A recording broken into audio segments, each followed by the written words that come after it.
Hey gamers, how we doing? We've got an early stream day. Ayo. Very exciting. Early stream day and a long stream day is what I meant to say. I guess it's early too. Usually it's after 6. We're gonna be streaming for a little while. I got some energy back. Hyped. It's a Friday. It's exciting. Let's get into it. Hey, as far as I know, we could end up beating this case today. Probably not. It seems as the Ace Attorney games go on, the cases feel longer and longer. Like even these filler cases that aren't like, you know, the big climactic finale. I'm not complaining, I love content. Dude, when I run out of Ace Attorney games, oh my god, what am I gonna do? What am I gonna do in my life? Play Ghost Trick, that's what I'm gonna do. But still, what am I gonna do? I'm so excited for Ghost Trick. I've never played it before. And but I've heard it's really good, and it looks really fun. And that's going to be our series after we beat the Great Ace Attorney Chronicles. So yay! And maybe after that, I'll find a way to do Phoenix Wright versus Professor Layton, but they really just need to modernize that game. I almost played these games, the investigations games, on almost had to emulate them because, you know, how the heck were they gonna play them? They weren't modernized. And this one wasn't even in English. And then right as I was reaching the end of Spirit of Justice, they released this. And I was so hyped. I pre-ordered it the day they announced it. It was awesome. So this is Knight's Cell. When do you think he was brought in, Mr. Edgeworth? It would have to have been the evening of the 25th, just after the events of the lake. And then, at some point, he wound up in the prison proper. But how? He drilled a hole through the wall, of course. There must be some evidence here that will point us in the right direction. Alright, let's get looking, Mr. Edgeworth. Let's go! Investigation! Right, what do we got? Yep. Whee! Reflected in the mirror is a security camera. A great thief's greatest enemy. I would hope there was security cameras in the prison. There's probably footage on it, you know? Nothing about this place is very thief-friendly, if I'm being honest. Wow, okay. Great deduction. Did you have a logic eureka moment? I think that might be entirely deliberate, Kay. Guard, arrest her! I'd like you to retrieve the footage from the security camera and review it as carefully as you can. If you see anything out of the ordinary, inform me immediately. Yes, sir! You're telling me that they're not being monitored? You tell me they didn't already do that? What is up with my controller? What? Does it have drift now? Nah. Knock it off. I must scour the scene and inspect anything that catches my attention. Okay. Hey, look at this weird piece of paper. Oh, what are his books? 200 Days to Freedom, an Escape Story. There's 3 volumes. And he's got them all. Why would they let him have that? Why would they let him have that? That just feels crazy. Life as a pet stylist, of course. Understanding animal emotions. Okay. You'll laugh tomorrow, an anthology. That's just sad. Making money while serving time. Alright, fair enough. And a second chance at life. Interviews with a former prisoner. Alright. I'm more concerned about the 3 volumes of 200 Days to Freedom. Hey, look at this weird piece of paper. Was it like a graph? That's not what I meant to say. I meant to say, is it like a cipher? There's some sort of grid on it. Let's take a closer look. Yeah, okay. Awesome. It's chess. Next move, bishop to g2. What next? Rook No. Pawn to g6? Why is he writing like a role player? No. Not rook. The grid appears to be a chess diagram. The victims, I suppose. What's a chess diagram? A visual representation of a game of chess. See how the locations of all the pieces are marked? Yeah. This seems to be a closely fought contest, but perhaps if this pawn were... No, wait. Not now, Mr. Edgeworth. This is no time to be playing games. Yeah, it's definitely not about chess, right? It's definitely like... This is like an escape plot or something. It's like marking out things.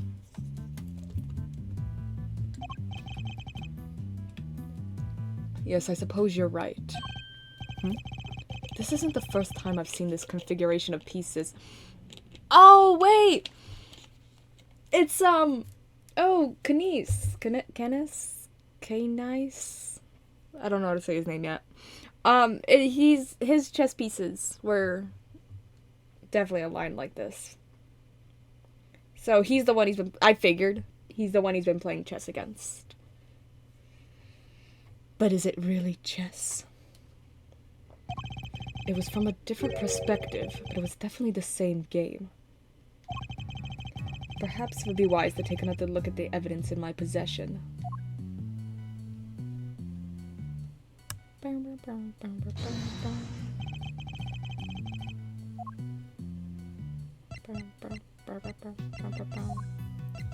Eureka! This chess game. I've seen it before. Enough with the chess chat, Mr. Edgeworth. We're supposed to be investigating here. Focus. I am investigating. This particular bit of chess chat could prove to be vital. Now, take a look at this. Can you tell me what it is? It's chess! It's the chess set we saw in Mr. Canis' cell. But, I don't really know the rules of chess, so... The rules of the game are not important here. What is important are the positions of the pieces. Compare the ones in Mr. Canis' cell with these. Do you notice anything? I don't know which piece is which or anything, but if you turn the diagram like this, there are pieces in the same squares. Indeed. There's no dog on the diagram, but that's to be expected. Apart from that, however, the positions of the pieces are identical. And what does that tell us? Oh, I don't remember his voice. I don't know why I gave him this one. Oh, I have my correspondence. As unlikely as it may seem, Mr. Canis' chess opponent was... Mr. Knight? This could be just the proof we need to show that Mr. Canis had a connection to the victim. But then he'll never... If he murders him, then he'll never finish his chess game.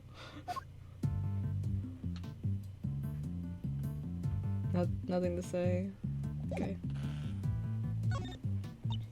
Ooh, what's the menu doing here, Mr. Edgeworth?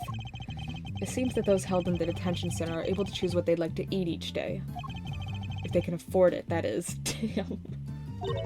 Money makes the world go around, I guess. But doesn't that make life super easy for rich detainees? Yeah, it does, doesn't it, Kay? Well, Kay, bear in mind that the people held in these cells haven't been found guilty yet. Some of them don't deserve to be punished. Quite a few of them, in fact. So you're saying it's fine that people with money don't have as hard a time of it as everybody else? Damn, Kay! Drag him! Drag him! Ugh. How did I wind up defending the practices of the detention system?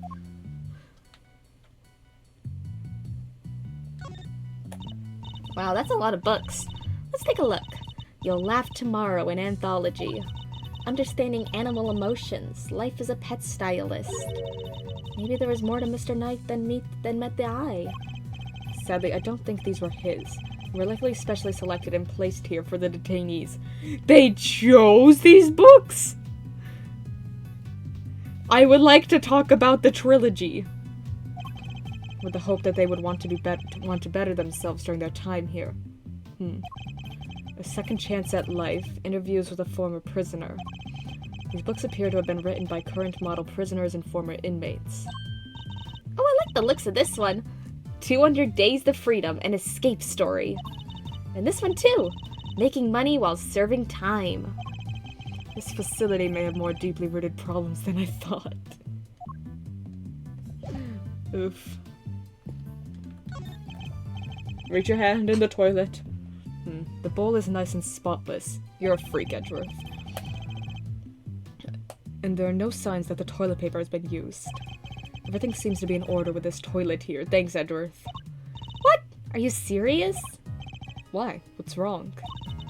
There's no door. There's not even a curtain. Whoever designed this place should have thought a little more about the people who live here. You're so based, Kay. Kay's the greatest ever. I think there might be a reason behind the open plan layout.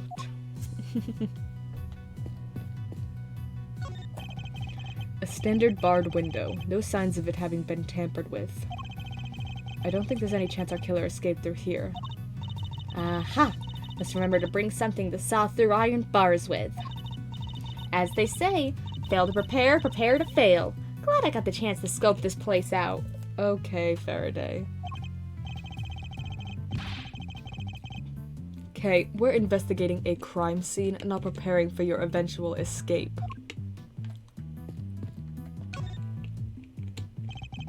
I must scour the scene and inspect anything that catches my attention. Say every nook and cranny! Every nook and cranny! This must be Knight's suit jacket. So I've been doing some research of my own. Oh? And what have you discovered? I've discovered that guys who look good in suits tend to be popular with the ladies. Wow! Just silence from Edgeworth is the best response. But don't worry. Guys with frilly neck ruffles are next on my research list. Please stop. Okay, never change. Hey, look. This newspaper's got a chunk of it missing. You're right. A few of its pages have been roughly torn out. Okay. But why? Maybe Mr. Knight wanted to clean his cell but didn't have a cleaning cloth? It's not a totally implausible theory, I suppose, but who would try to clean their cell? And also there's toilet paper. Why wouldn't he go to that first? This bed doesn't look very comfortable, but that pillow cover is very clean. Spotless, in fact. I bet this is the kind of bed Gummy sleeps in. I can just picture it, can't you? No, I sense he's more of a mattress on the floor type. Oh. Is that everything? There was something moved here. There's something different about this spot here. This part of the floor is weirdly clean. Did somebody wipe it down or something? Okay, with the newspaper? Why would somebody only do the part right next to the bed, though? Interesting. Okay, I'm sure we can logic that, but is there anything else to look at? Why does the desk have that on it? Okay.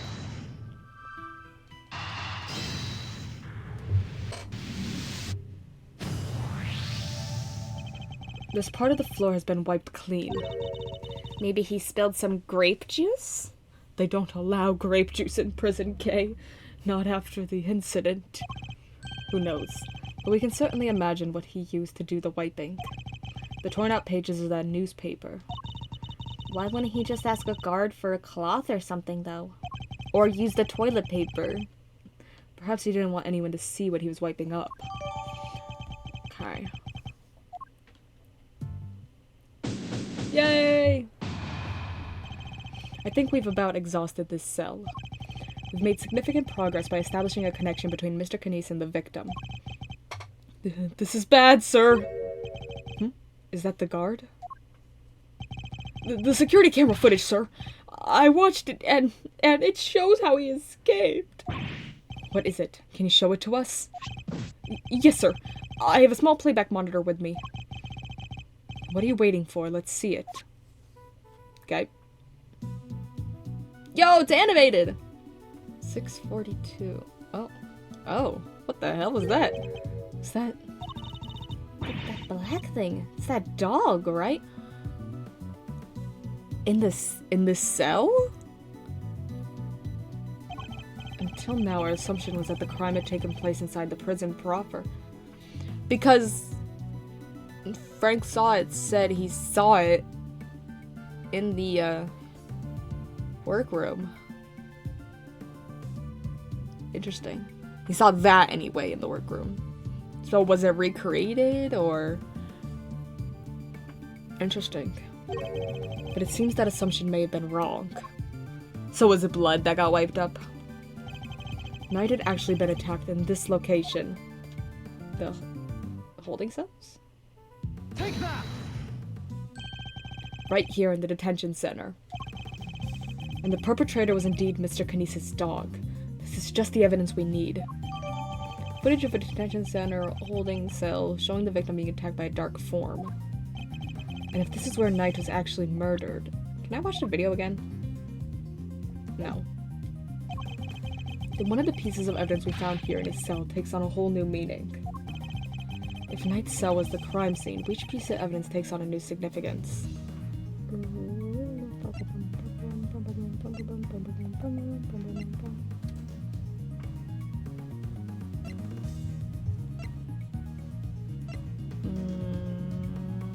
Maybe that.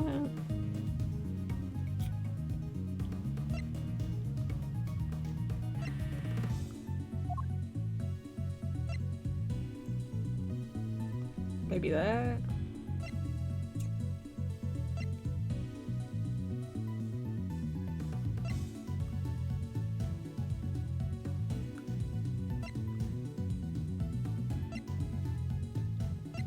Oh, is it the evidence we just got?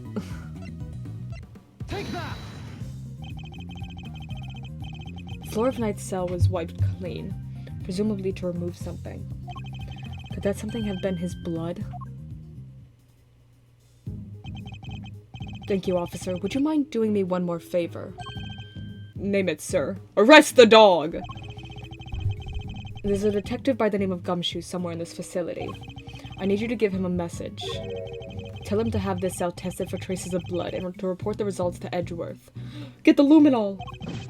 You got it, sir. Hey. Where's Emma Skye when you need her? Now we can really go after that Knight guy, right, Mr. Edgeworth? No, not yet. We still don't know how Knight and the dog move between his cell and the prison proper. Right. So that's what we need to figure out next. What's the play, Coach? Where are we off to? I suspect one of the guards might know something. We should ask those posted nearby and see what they have to tell us. Let's go.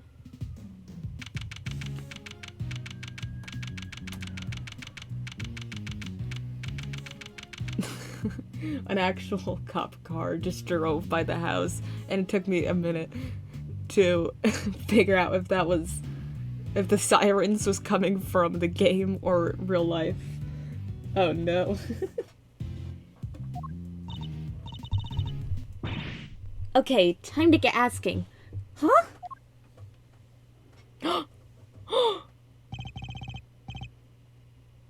Thanks for the tour. Later.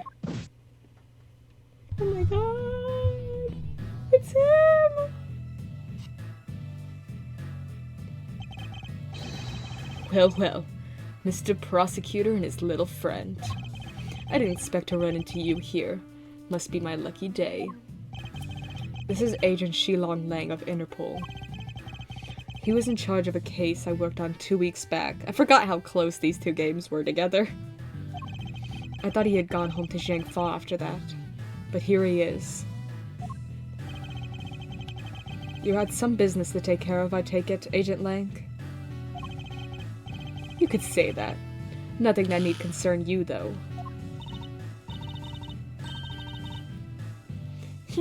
First a black hound, now a wolf all in black. Hey, wait! Why are you all alone today? Okay, ooh. That's true. He's usually accompanied by an army of police officers. I I realized afterwards they were talking about his like officers he's always surrounded with, but I thought she was making a jab at Agent Sheena not being there anymore. And I was like, oof, Kay, come on.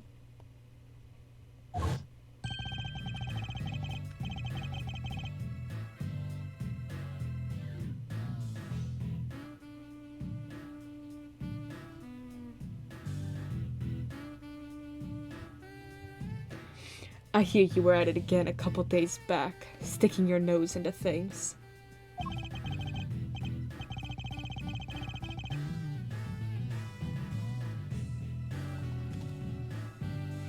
A couple of days back? He means the incident with the president of Zhang Fa. Actually, I thought you might be there as well, heading up the security detail. Our president doesn't have much faith in the efficiency of his own country's police force. Maybe now he'll think twice before using contractors again. Amateurs. Agent Lang doesn't have much faith in prosecutors or the courts to do their jobs right. Which is why he's so meticulous about investigating with his hand-picked cream-of-the-crop officers. Indeed. No doubt things would have turned out differently had you and your men been in charge. My men, huh? Yeah. Those guys aren't around anymore. I had them killed. What? They're not? It's funny, isn't it? I'm a real lone wolf now. What are you saying, Agent Lang? What on earth happened? I told you. It doesn't concern you. They're all dead, Mr. Edgeworth. Somebody shot them in an elevator. See you around, Mr. Prosecutor. Bye-bye, my love. Wow. He seemed Not okay. I love Kay's observations. Oh, she's great. Yes, and I would very much like to know why, but there's nothing we can do about it right now. We'll worry about Agent Lang later. We have an investigation to conduct. Alright, let's start by talking to these guards. You there! What did you see? Oh man, I'm in so much trouble. What's the matter? You seem perturbed. Oh, well, you see, one of my uniforms is missing. I could have sworn it was right here in my locker. But did one of the prisoners steal his uniform? Did it grow a pair of legs and run off somewhere?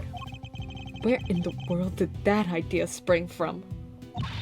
Anyway, I hope you track it down soon. I'll be rooting for you. Thanks. I appreciate it.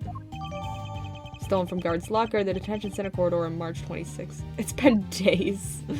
It's been days, guard!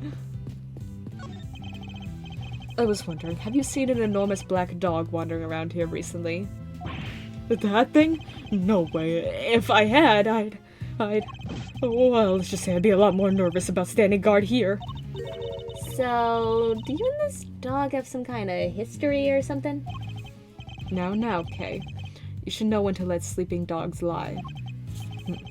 By the sound of it, Kinesa's dog hasn't been spotted on this side of those heavy security doors. Oh! Hey! Are those my faithful assistants I see before me? Yo! Fender? And where exactly have you been? Where have I been? I've been looking for you two. Been searching high and low. Wandering Lone Lily through the prison halls. Lone Lily? Lone Lily? It's not a word. It was terrible, I tell you. But the prison's over there on the other side of the facility, boss. So listen, I just got the lowdown on some seriously dynamite material. You want to hear it, right? Right? Seamless. I was chatting with a few of the guards and they told me something très intéressant. Turns out the Bronxster had himself a little incident 2 days ago. Pre-mortem, if you catch my drift. Oh my god, Eddie, I love you. An incident? Pre-mortem. Simeon told you he came to visit his pal, right? Well, it happened right after they'd wrapped up, when Bronca was being escorted back to his cell. It was just one guard and he was handcuffed. Obs. They made it back and the guard was taking off his cuffs when the Bronxster clobbered him. Knocked the poor guy out cold. Oh, damn. Sounds like it might have been the prelude to a jailbreak. Because when the other guards showed up, they couldn't find their comrade's keys. Ooh. Were there any rumblings about Knight attempting an escape? He got an idea from that trilogy he keeps. That's the bit that fries the old noggin. There were none. He just sat in his cell and turned up dead. And what's more, he swore right to the end that he never stole the keys. Uh-huh. Likely story. They turned his cell inside out too, but no dice. The guard who was struck, what did he have to say? Nothing. Poor guy was still out when they took him to the hospital. He's dead now. Oh, damn. Word is he's still there. So there's nobody around to tell us what really happened?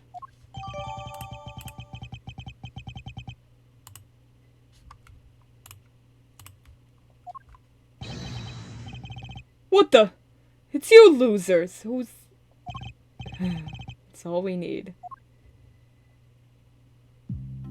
Oh, it's you losers. My beloveds. My beloveds. Why are you all still hanging around here like a bad smell? Hey there, little buddy. Listen, Miles here is working with me now as an associate. Nonsense! You're all just here to cause trouble and turn my investigation into a fart. Nice one. Eustace means farce, of course. A simple slip of the tongue.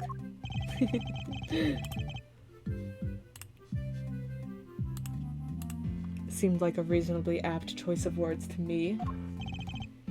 Judge Gavel, great to see you again. I know who you are.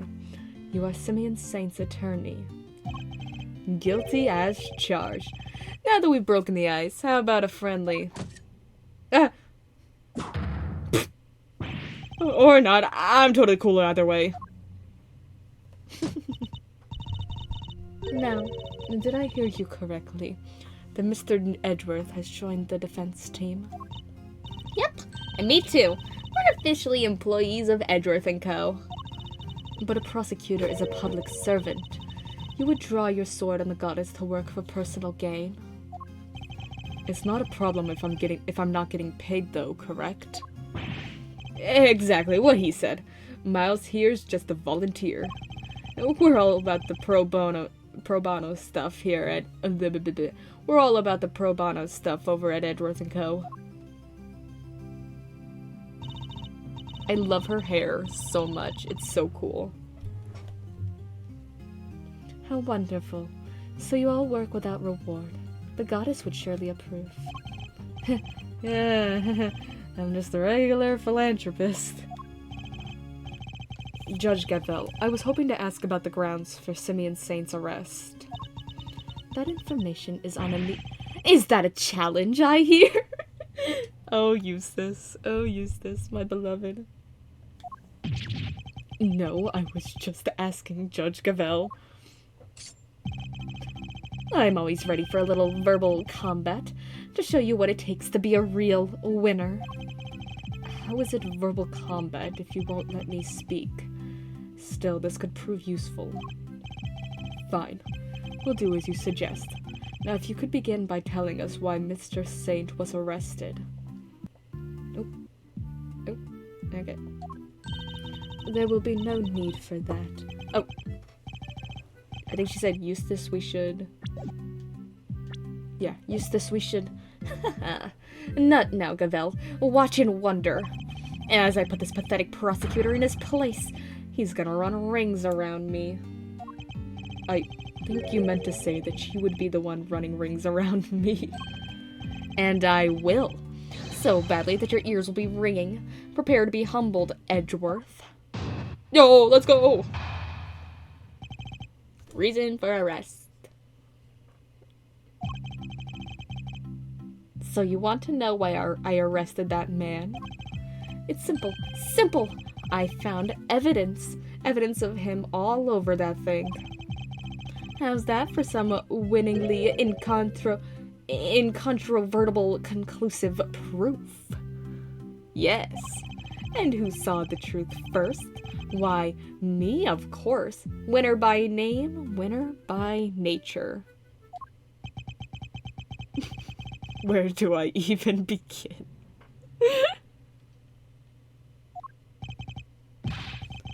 Look at you.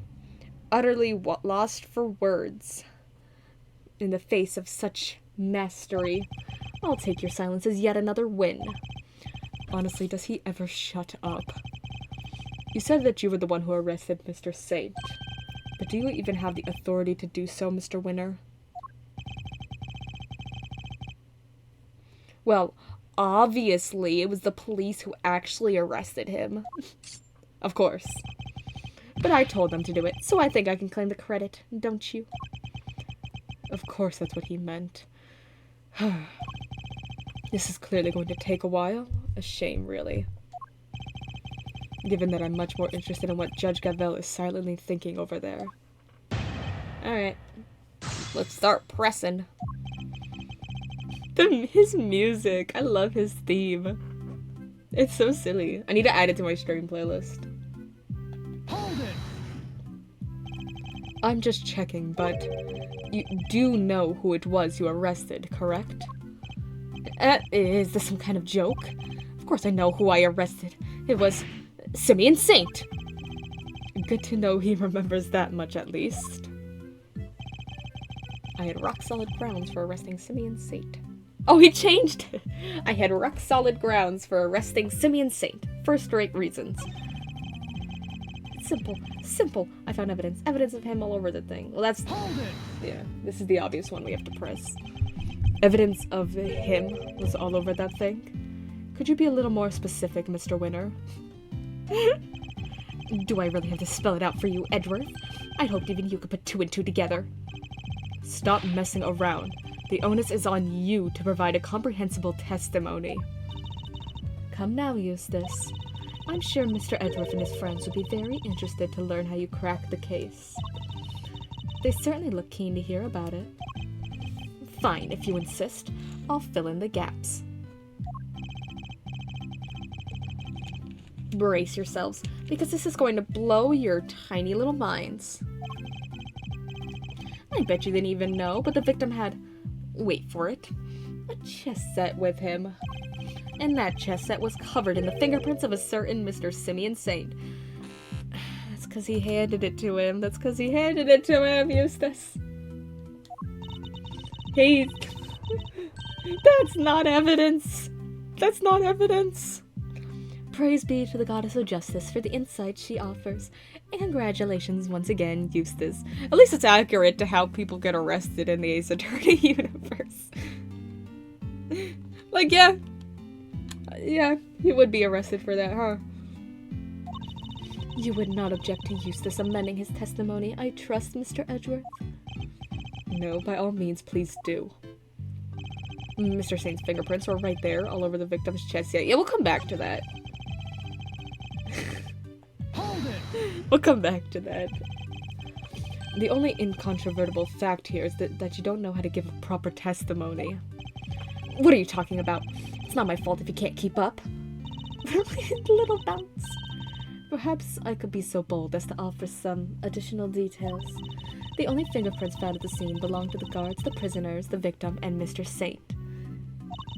I think you'll agree that Mr. Saint's were the only prints that had no business being there. Yes, exactly. Now, do you get it, Mr. Edgeworth? I do, but I'm not so sure about you. There were other prints belonging to the victim and the guards, so only Mr. Saint's were out of place. He actually corrects all of his testimony statements if you press them. That's funny. And who said the truth first? By me, of course. Winner by name, winner by nature. Does he change this one? You saw it first, and I suppose you can prove that. I made the connection the moment I saw the crime scene. It was lightning-fast deductive leap. What more evidence do you need? Well, you haven't given me any evidence at all so far, so can we do this every time he gives testimony? Can we correct all of his statements? Because that's so funny. You still don't get it, do you? Well, don't worry. We can't all be born winners. I'm not sure I even want to get whatever it is he's talking about. I figured it out in a... Oh my god, there was an achievement for that. That's funny. A winner's education. That's great. I figured it out in a flash. A matter of light years. The winner wins again. Okay. Yeah, the chessboard was given to him by Saint, so obviously it's gonna have his fingerprints on it. Objection!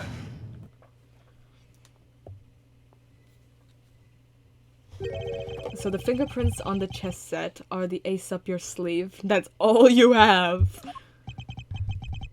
The what up my what? Oh, yes. The chess set up the ace's sleeve. Of course. That's right, Edgeworth. I've got a winning hand, as usual.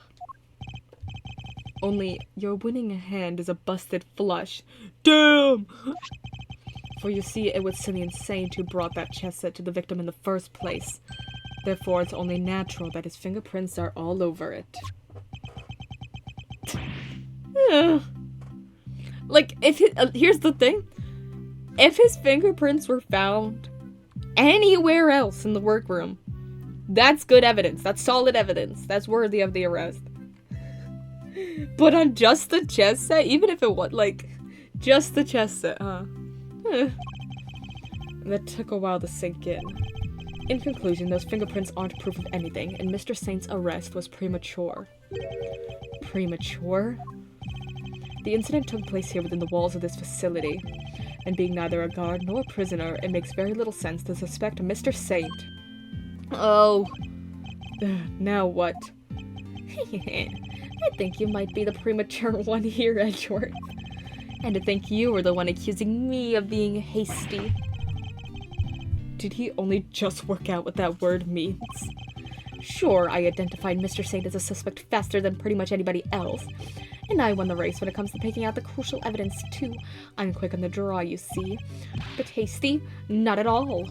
You're right that Mr. Saint isn't a guard or a prisoner here, but he was... Eustace? Oh. Judge Gavel. But out, Gavel! I have him right where I want him. Forgive me, Eustace, but if I may, well, the particulars of the suspect are indeed fascinating. Don't we have something a little more impressive to share with the prosecutor? Something more impressive? If you wouldn't mind, Mr. Edgeworth, Eustace made an ingenious deduction concerning the murder weapon. Perhaps you'd like to hear it. Yes, of course. That. Well remembered, Gavel. Listen to this, Edgeworth, and prepare to be amazed. Objection! Will this ingenious deduction explain why Mr. Saint was arrested? Let's just say you won't be disappointed. Judge Gavel deliberately diverted the conversation away from my line of questioning. What exactly is she up to?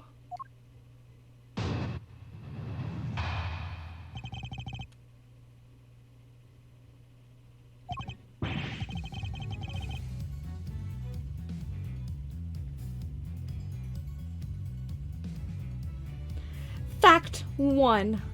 The murder weapon was some kind of metal blade. Fact 2. Potentially deadly blades are strictly controlled within the prison walls, as we both know. From these two facts, I concluded that the weapon in question must have come from outside. It must have been hidden inside the chess set. That's what I think anyway. And since the only prints we found on the chess set belonged to the victim and the suspect, I'd say it's blindingly obvious who brought the weapon in and used it, wouldn't you? If nothing else, his testimony this time is a little more comprehensible than the last. Another winning deduction brought to you by Winner Eustace, Prosecutor Extraordinaire. More like one winner useless prosecutor extraordinaire, if you... Oh, winner useless prosecutor extraordinaire, if you ask me. I didn't get what he was going at, but he was changing his name. I get it. How could anyone hide a weapon inside that chess set? Good question. Why don't you take a look for yourselves? Inside the chessboard? I suppose there's only one way to find out. Okay. There's nothing in here but chess pieces. That laugh is really something. He seems pretty convinced that the weapon was hidden in here somewhere. I better take a closer look.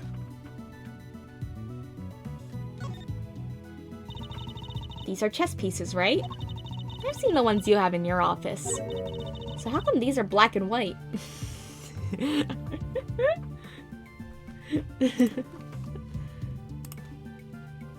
Most chess pieces are. The ones in my office are custom made for my role-playing. As in they're unique and probably valuable? I like the sound of that. She's got that glint in her eye. She better not be planning a robbery. Oh, secret compartment. What? The stuff lining at the top opens like a flapped door. Whoa, there's plenty of room in there. Indeed. More than enough to hide something like a small knife. Okay, so he was smuggling stuff. Ingenious, no. The killer snuck the weapon in by... Huh? What do you mean, huh? Let me finish, will you?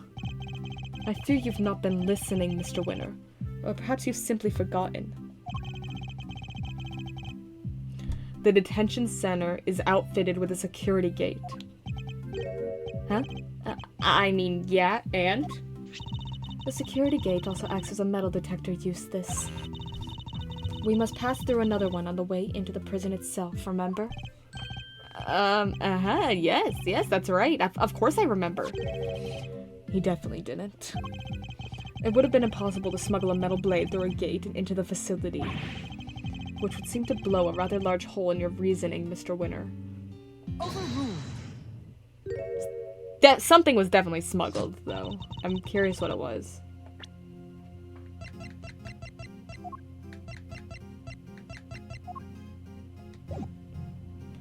That gate is only used to scan people. Any items they bring into the facility are only subjected to a cursory check.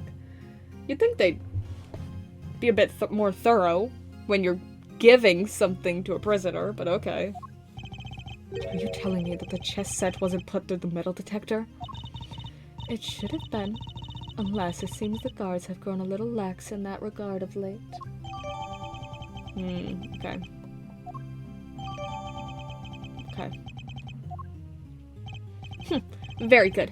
Thank you, Gavel. It was my pleasure. Now, Mr. Edgeworth, if you would be so kind as to begin your cross-examination. Cross-examination? It's like she's holding a trial. Well, no matter.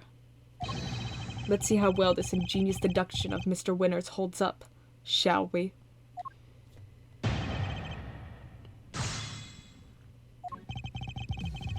Murder weapon, some kind of metal blade. Hold it. A metal blade, you say? And do you have any evidence to support this? You mean you didn't even look at the victim's injuries? Why am I not surprised, you third rate? Damn. The fatal blow was a stab wound to the neck, and it was delivered by a knife-like blade. That much is absolutely beyond doubt. It appears that they're not yet aware of a certain other piece of information. Lost for words, are we? Then I'll just keep going. My brilliant deductions don't end there, you know.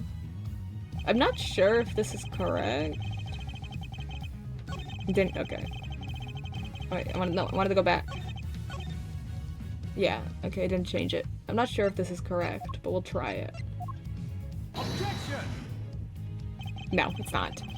What do you think of this piece of evidence? Why do you want to know? Don't you see? It proves that there is a contradiction in your testimony. It does. What? Overruled. Calm yourself, Eustace. His so-called evidence proves nothing. Huh? Really? Yes, perhaps so. If only Judge Gavel weren't here. If you could try to ensure that there is some substance to your interjections, Mr. Edgeworth. Fear not, Your Honor, for I intend to do just that. Okay. Murder weapon was to come from outside. It must have been hidden inside the chest set. That's what I think, anyway. Hold it. Okay, but then how'd he kill him? How did he get in? But no murder weapon was found at the crime scene, and there's nothing inside the chessboard either. I'm curious, Mr. Winter.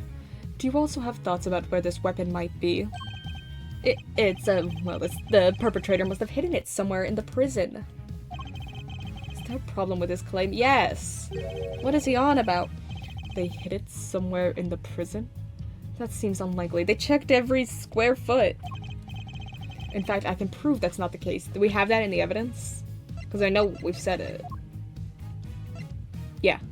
Winter, Gavel, and the warden searched the prison for the murder weapon but couldn't find anything. What evidence suggests that the murder weapon isn't hiding somewhere inside the prison? Take that.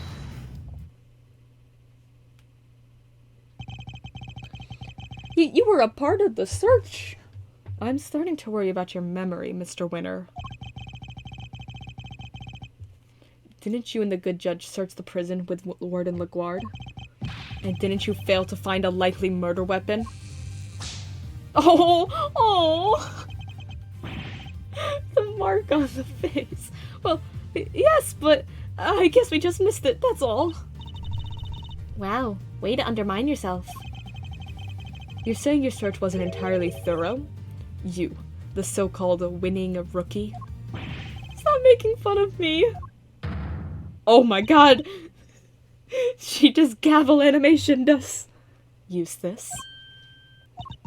Calm yourself. Breathe deeply. Do not allow your opponent to get under your skin. You're right. I'm a winner. Why should I let a third-rate loser like Edgeworthless here get under my skin? Edgeworthless? I'll thank you to leave my name out of this. Well, I'm Kay Faraday, and I'm A-OK. Not you two, please. Look, it's simple. Since my first-rate investigation didn't turn up any weapon, it means there wasn't one to find. Which only leaves one possibility. The murderer took the weapon with him when he left the prison. And that's why we couldn't find it when we looked, obviously. Objection. But why are you proposing? Well, but what you are proposing is impossible. And this proves why the culprit couldn't possibly have taken the weapon out of the prison with them.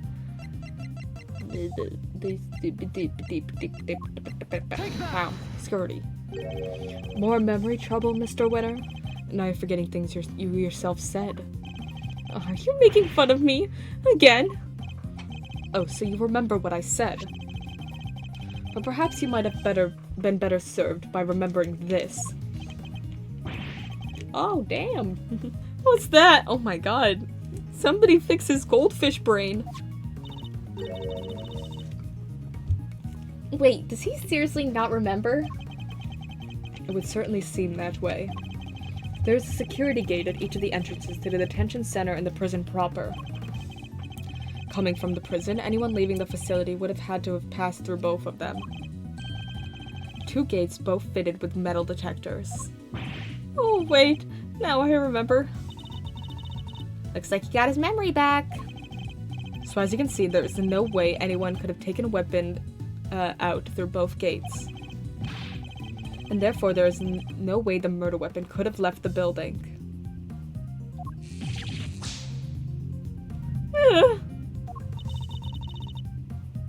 In which case, Mr. Edgeworth, perhaps you would care to tell us what you think the murder weapon might be? It is still there on the premises. That's the only plausible... It is still here on the premises. That's the only plausible conclusion to be drawn. We searched the prison from top to bottom and couldn't find anything. Because you were never going to find anything to begin with. Not when you were laboring under the misconception that it's a blade you were looking for. Yeah, we know the truth about what happened to Mr. Knight. We've seen it with our own eyes. And that is quite a claim. I assume you have the evidence to support it. What is the weapon that was used to commit the crime? Dog? Is this where we present Dog? Take a look at this, Judge Gavel, and the weapon used in this case will become clear. Dog? Dog. This is the footage from a security camera trained on Knight's holding cell. Now watch it for yourselves and see. Okay, we get to watch it again. Yay. What's so fast? Oh. What? But how? This footage captures the moment the victim was attacked by a black dog. I really wish we could review it and stuff. More than sufficient proof of how he really died, wouldn't you say? Yes, it is certainly significant. So now we know that Knight was in fact killed in his cell by a vicious dog. A dog that moved the victim's body to the prison workshop post-mortem. That's crazy. We know this thanks to an eyewitness who saw the dog in the workshop when the body was discovered. I wonder if the dog did move the body. Like, he wasn't the killer, but he was the one that moved it for a reason. Of course, I think we can all agree that there's no way the dog could have planned such a crime itself. Indeed, I fear it may be his handiwork after all. And that's quite enough of that, Mr. Edgeworth. Judge Gavel? You are correct that this footage is an important piece of evidence. But it also raises an important new question. A question that I suspect you have also been asking yourself. She's right. There is one major problem with my version of the events. The black dog. The one that belongs to one of the inmates. How did it move between the holding cells and the prison proper at will? Oh! How do we answer that one, Mr. Edgeworth? The truth is, I don't know yet. Of course not. Can it, Wonder Boy? Didn't even notice that there was a problem. Until the defense provides an adequate explanation, the court cannot accept your line of logic. That is all. This court is adjourned. Okay, and how did Simeon get in? But wait, there's still much more to explore. Court is no longer in session, Mr. Edgeworth. If you'd be so kind as to leave the courtroom. Court was never in session in the first place. Once again, this court is adjourned. Oh. We may not have all the answers yet, but you haven't explained anything either regarding Mr. Saint. What do you mean? Just as we don't know yet how the dog made it into one of the detention center's holding cells. You can't know how Mr. Saint could have made it inside the detention center, let alone the prison either. He would have been allowed as far as the visitor's room to see his friend, but no further. So it's hard for me to conceive how he could have committed a crime in a place he had no access to. Judge Gavel, I believe it's your turn to provide some proof. Proof that Simeon Saint was able to enter the prison. You wish for the court to provide you with proof? Highly irregular, but very well. What? They actually have something? You'd think they would have mentioned that forever ago. Now seems like a good as time as any. And I suppose you've been kind enough to share your own theories on the case. What is she building up to here? Mr. Edgeworth, I suspect you don't know what Mr. Saint does for a living, so allow me to fill you in. He is a circus performer. Gotcha. And the circus was performing. Got it. What? Yes, perhaps you've heard of the Oh, no! No! Why would you say that? Oh, perhaps you've heard of the Very Big Circus. Ugh. Oh, don't be silly, darling. Of course I was. Yesterday was a very important day, after all. Important in what way exactly? A big meeting of some kind, perhaps? A meeting? Oh, heavens, no, I couldn't think of anything worse. No, yesterday the circus came to visit. You see it now, I assume? As I'm sure you are aware, a show was held yesterday for the prisoners' entertainment. A show featuring animals and performers, performed by members of the Very Big Circus. So, does that mean Mr. Saint? Yes, Mr. Saint was allowed inside the prison as part of that show. A fact that has been confirmed beyond reasonable doubt. Damn. She held on to that fact until the last possible moment. She let me run with my own theory, and only afterwards did she use it to reveal the truth. Wait. Put out Gavel! I have him right where I want him. Forgive me, Eustace, but if I may, while the particulars of the suspect are indeed fascinating, don't we have something a little more impressive to share with the prosecutor? That must be why she steered him onto a different topic back then, too. I got you good, didn't I? You third-rate prosecutor. This has nothing to do with you. Whew. Gentlemen, this court is well and truly adjourned. If I may offer a word of advice, Mr. Edgeworth. Your conduct as a prosecutor is already in question. You would do well to remember that you were removed from this case for that precise reason. What are you trying to say? That the committee reserves the right to confiscate your badge at any time. Should you wish to retain it, you would do well to avoid crossing paths with us again.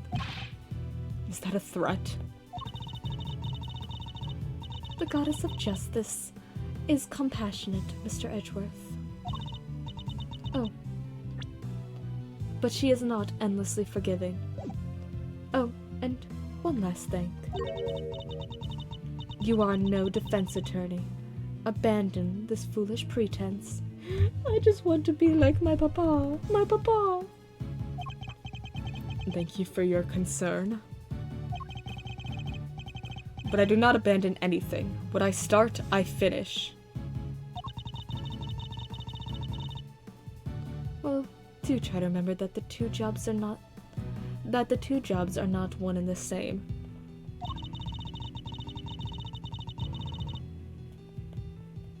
And that a defense attorney is expected to develop something of a bond with their client.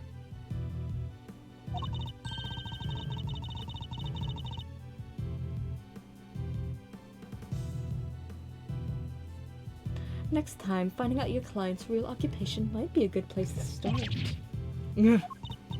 Now, I really must be going. May the goddess of justice watch over you all. I forgot Eddie was here. He's been so silent.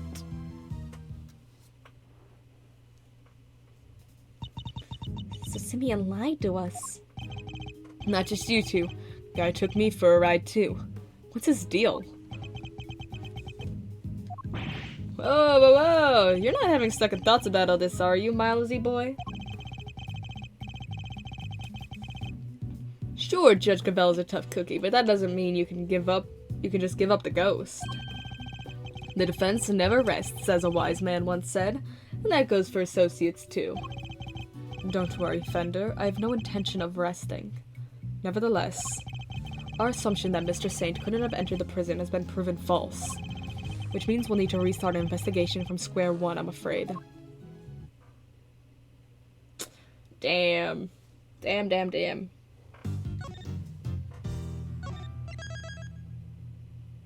Ladder. The Big Berry Circus. No. No. Not again.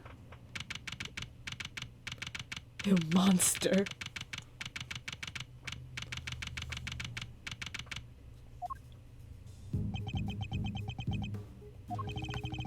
You withheld information from me. Why?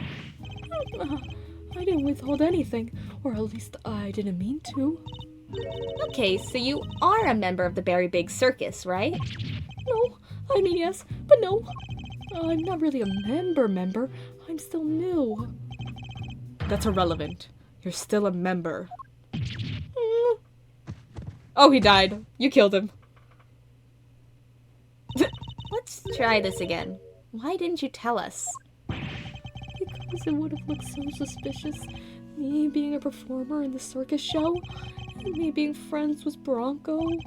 I thought that if anyone found out, nobody would believe I was innocent. Not even you, Kay. I thought I'd made it clear that I believed in you. But when you stare at me like that, I get so terrified. You're a real smooth operator, aren't you, Miles? Any other client-scaring tips you want to share? You're really not helping Fender.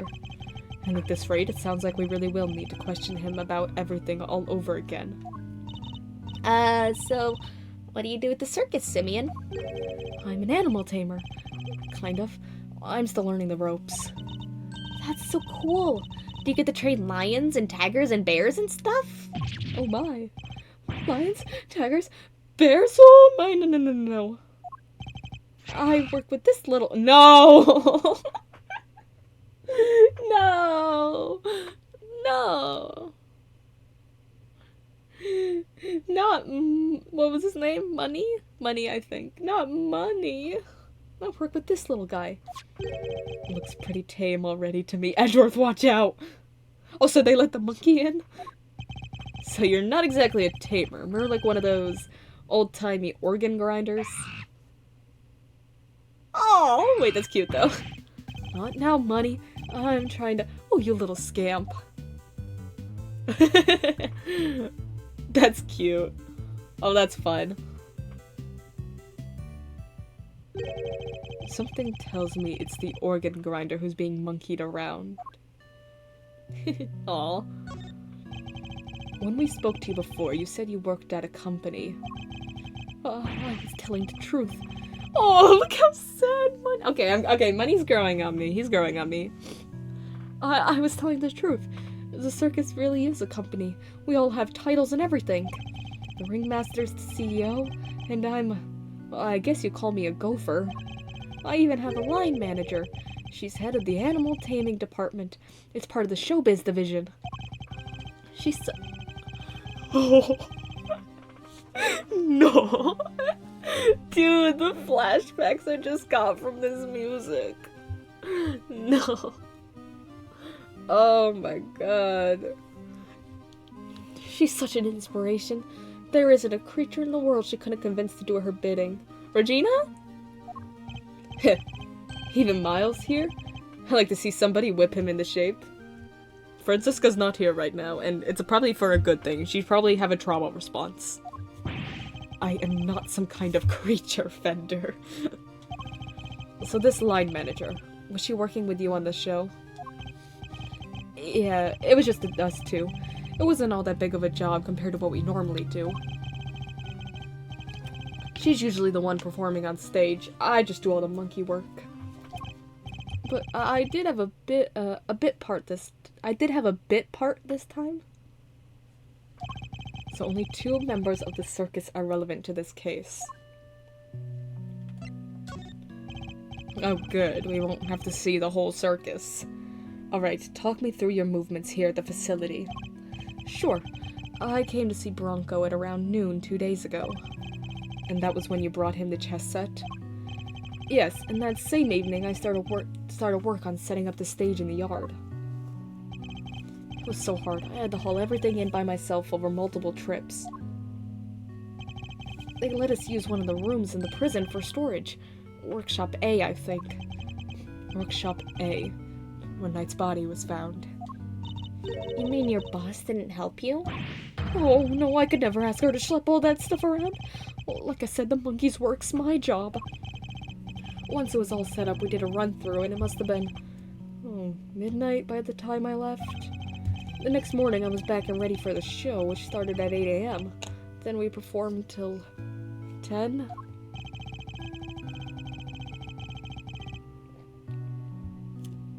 So Mr. Saint was the only one of the pair to have entered the room where the body was found. And Knight's body was found immediately after the show had ended. Okay. Do you have any idea why you were arrested? Why so quickly? I never seen a guy get booked so fast. Surely even Lil Winter wouldn't just pull somebody in on a hunch. Never underestimate the power of an underdeveloped intellect. Oh, I think I might know why. When I was moving all this stuff, I went to go see how he was doing. Bronco, I mean. Oh, you went to the holding cells on your own? Tell me you had permission. No, it wasn't a formal visit or anything, so I just sorta snuck over and hoped no one stopped me. But you just seen him earlier that same day. Why take the risk? I've known him since we were kids, when both of us were all alone. Oh, he doesn't have any family, you see, just like me. I know he'd be feeling lonely, that he wants somebody to talk to, so I had to go see him. Oh. You don't have any family? For a while I had my dad, but he passed away when I was a little kid. Oh, Edgeworth. Losing one's father as a child. I know that pain all too well. He's just like you and me, Mr. Edgeworth. Oh, and Kay! I forgot about Kay's dad. Oh. Eddie, do you have a dead dad story to tell? There was nobody else nearby when you went to see him. Did your father also die in a courthouse? That is what that bonds me and Kay. No, the other holding cells were empty and I didn't see any guards. Well, somebody must have seen you, or you wouldn't be in there. Oh, no. I messed up so bad, didn't I? So the assumption is that something happened while the two were alone together? At least I imagine that would be Winter and Judge Gavel's thinking. Oh my god! What if the security tape footage is the monkey? The monkey's the real murderer. In any case, I think we'll need to speak to your boss next. Last I heard, she's supposed to be around today too, somewhere in the yard. Tell her I'm sorry, won't you? I'm so sorry. I can't believe I let this happen. Sure thing, Simeon. We're here for you. If there's anything else we can do, just say the word. But, I mean, that is, there's nothing I can do for you in return. You don't have to worry about that. We're friends. We know what it's like to be in your shoes. We're all part of the same club, after all. Right, Mr. Edgeworth? Unfortunately so, I'm afraid. Thank you for sharing such personal details with us. By the sound of it, you had little reason to kill Knight. If anything, you're the one most affected by his passing. What's more, I simply don't believe a person as gentle as you is capable of murder. Aw. Rest assured, we believe you, and we will get you out of here. Well, what do we have here? A gosh darn defense attorney, that's what. Bravo, big guy. I can't believe I'm saying it, but you even reminded me of your old man for a moment there. I did? Aw.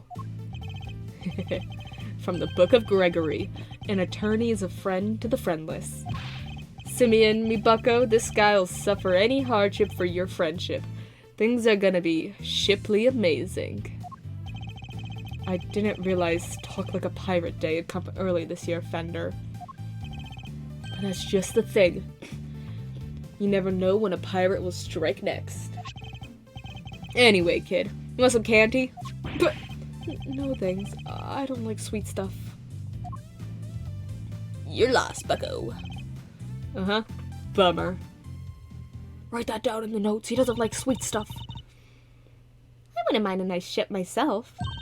A great thief's galleon for the dread pirate Kay. Yahar, me hearties.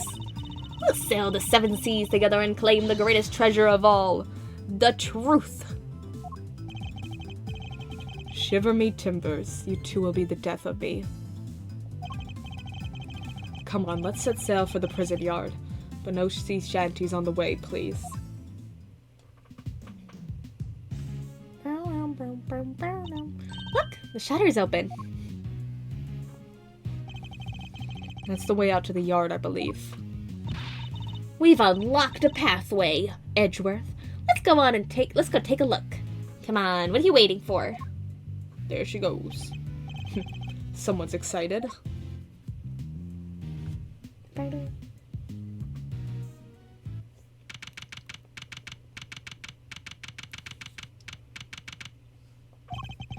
So this is the famous yard. The circus performance was taking place here before the body was discovered. Check it out. It's like the backdrop to some epic festival. Nope.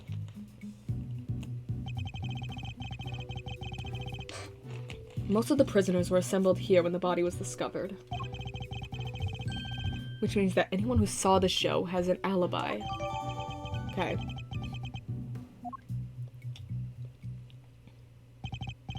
Alright, time to take a look around. Okay. Oh. Stop hitting me! Oh, Mr. Edgeworth. The elephant's just beating her. Oh my god. Cease and desist, you beast. Oh, ouch, ow, me! Stay, Isaiah, stay. Who's that?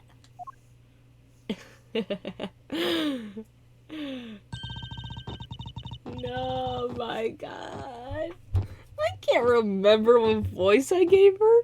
It's been like a year since we played Justice for All. And they're gonna, oh my gosh. Hi, Regina. Aw, you found a new friend to play with. Good for you, girl. Play with? Your elephant nearly ate me. Oh, she's still sparkly. No way. She'd never do a thing like that. Saya doesn't even bite, at least not very often. So she does have a taste for human flesh. How did you like meeting a real life elephant up close? Aren't you glad you did? Yeah, glad I didn't die. You did have fun, right? Right? There, sweetie, don't cry. She had a wonderful time, didn't you, Kay? Don't mislead the poor girl, Fender. She did? Oh, I'm so happy! Regina! Here, let me make it up to you. How about a hug? Keep your trunk to yourself. Oh, another new friend! Isn't this just the best day ever? I am Associate Defense Attorney Miles Edgeworth. Oh my gosh, I'm so sorry. I haven't even introduced myself. I'm Regina. It's so nice to meet you. I'm Kay, Great Thief Extraordinaire and Mr. Associate Defense Attorney's Great Associate. This self-introduction brought to you by the word convoluted. And your elephant's newest friend is Mr. Fender, the defense attorney. Oh, she's not just any elephant. That's Isaiah, the Asian elephant. Isaiah stopped the second you told her to. You really have a way with animals, Regina. Well, I wouldn't be much of an animal tamer if I didn't. What? So you're Simeon's boss? Yeah, I called it. That's right. Regina Berry, head of the Animal Taming Department, Showbiz Division, Berry Big Circus. It's so lovely to meet all of you. The pleasure's all ours, mademoiselle. Name's Eddie Fender. I'm a bit of an ace attorney. Stop saying that! Is she added yet? Not yet. 37. 47. 27. He's a lot younger than I thought. She's 26. So much for whipping me into shape. Yes. Yes, she's perfect. What are you muttering to yourself about, Kay? That positivity, that charisma, that energy. Gina, you'd make a perfect partner in crime for the great thief Yatagarasu. She was looking for a girl. There you go, Kay. Great thief? Sounds like fun. My animals and I have stolen the spotlight quite a bit in our time. That's the one thing we don't want to steal. Gotta keep it on the down low, all stealthy ninja-like. But where's the fun without a show? The down low sounds like it might get me down. Bummer. I think we got a fundamental difference of opinion going on here. It would indeed appear that negotiations have broken down. Maybe next time, Kay.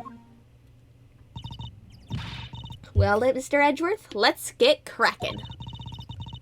Too bad we can't see much of what's beyond that metal fence. Indeed. And we're sore need of information in addition to evidence. Therefore, we should make an effort to talk with any persons of interest as well. You're a person of interest, Eddie. Put your hands up. Alright, has she been added yet? Why is it so silent? 17. So it's... How old was she? In Justice for All. She was 16 or 17. Or was she 15? I don't remember. How old was Regina? I think 16. So maybe it's been a year? Maybe? Hi, Regina. How you doing?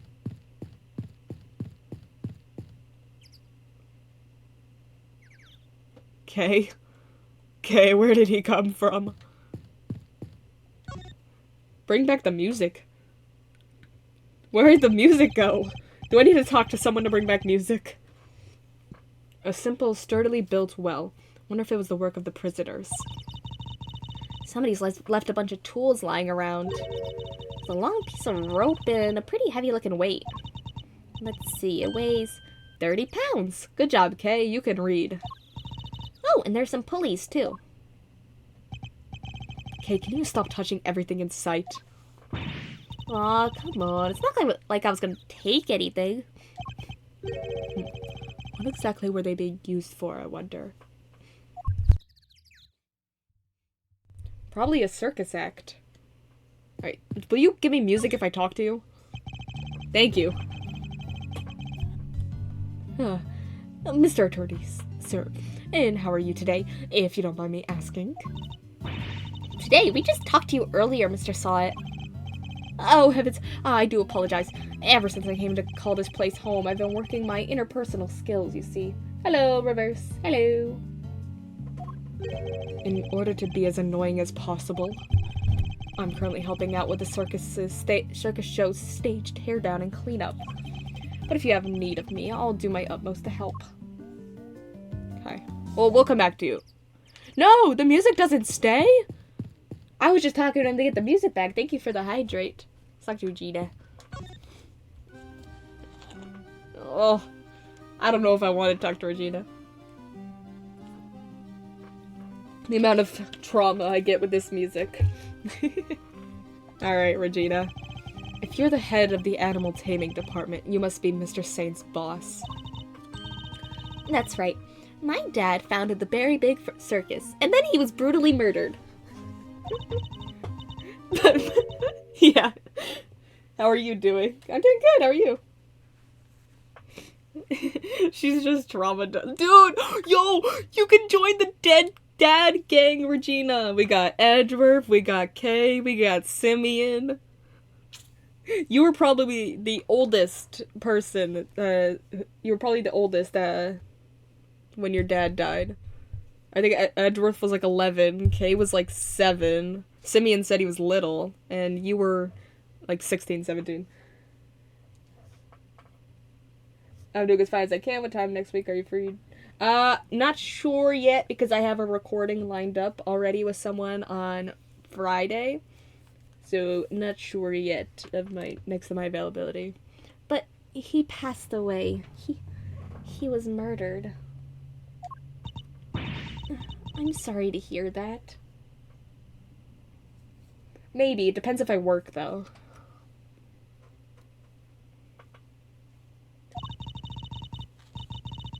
But we have a new ringmaster now, and he's made the circus bigger and better than ever. Is he also going to show up?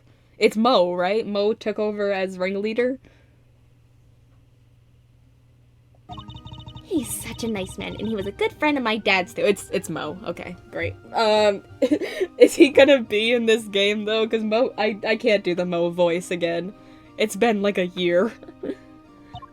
Wow, that's great. Lucky you. I know, right? It was his idea to set up departments like animal taming, magic, and ventriloquy. Only animal taming and ventriloquy have more than one person right now. But the Berry Big Circus is getting bigger and better day by day. Regina scares me. Yeah, she's probably... The sad part is she's probably one of the most normal people to come out of this circus. The circus is full of crazies. Sounds like you guys are really going places. They're getting on well. I'll leave them to it. Do.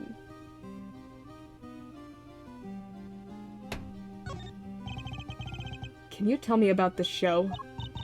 Oh, it's a wonderful thing. It even has a story. And not just any story. It's a love story. Isn't that dreamy? No, it's not, Regina! No, do you remember the trauma that you went through? Do we need to bring up the cases of all those horrible, horrible old men and you? No, Regina, it's not. Girl, save yourself. Run. What was the case again? It's in the second Phoenix Wright game. It's called Justice for All. It's the, Turnabout Big Top. What a case. Oh my god. There's a lot to it. It's been like a year since we played that case. Oh my gosh. No, Regina, free yourself. Sounds like a regular riot. So who's the star of the show? Let me guess. You? No, silly. That would be Isaiah. That's better. Thank you. That you're not in this show. Girl.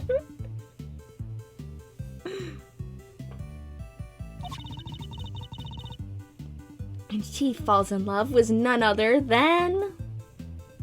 I guess we'll never find out because my controller broke. Oh no.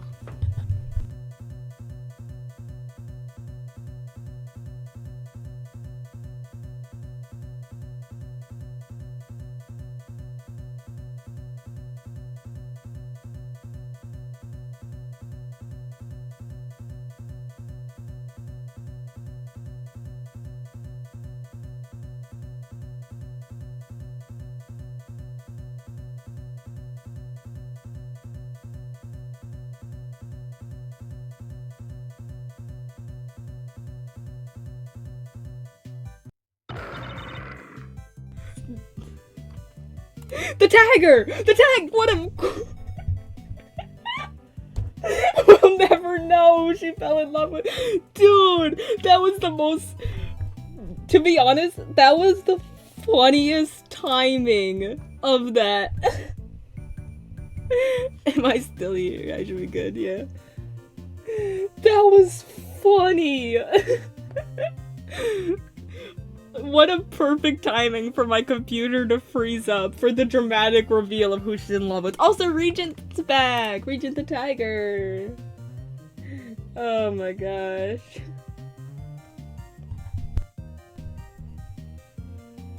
That was great. That's funny. What the... I'm going to save my game. As a precaution. Oh, that was good. Regent the Tiger. It's a heart-rending saga of forbidden interspecies romance. Whoa, Nelly. I've heard of odd couples, but that takes the biscuit. And that's not all. There's a love triangle, too. It's so romantic. That sounds pretty incredible, huh, Mr. Edgeworth? So the elephant is the heroine? I suppose there's a first time for everything. And, who's the third wheel? Well, that would be the big old meanie who tries to tear our star-crossed lovers apart. Ooh, what animal do you think it is, Mr. Edgeworth? Given that it's a circus, perhaps A lion? Don't bring up the lion. She'll start crying. I think a raven would be cool, like the Yatagarasu. Nope, it's a sneaky monkey. Money! Not money! That certainly lowered the stakes. Oh, you mean money, right? Oh, it's not even money. What? Wait! What do you mean Simeon plays the monkey? Nope again. The role of the monkey is played by Simeon. Money's far too small to play against the Zayon Regent, silly. Anyway, the evil villain tries to tear a Zayon Regent apart. What will become of the fated twosome? It's so exciting, isn't it? Wow, it sure is. So Mr. Saint was more than just the little helper he claims to be. Poor Simeon. It'd be terrible if he couldn't perform with us anymore. You know how many people of the circus have either been arrested for murder or accused? Too many. Can you tell me about how you set things up for the performance? Well, that's not really my area. Simeon took care of all the lifting and carrying. He's such a sweetie. He offered to do everything by telling me to concentrate on this show. That's nice. I did see doing something near that well, though. A well? I recall seeing one behind the stage. I should examine it in more detail. You should have seen him moving those huge cages all around by himself. He's a total hero. Yeah, sounds like something he would do. Weeping all the while. He was going back and forth between the yard here and some kind of workshop with all the equipment. The prison gave us special permission to use it for storage, but he was the only one who went down there. So I don't know much more than that. Awesome, so he's the only suspect from the circus. Got it. The workshop must be the one where the one where Knight's body was found. I guess this confirms that Mr. Saint was the only performer to have gone into Workshop A.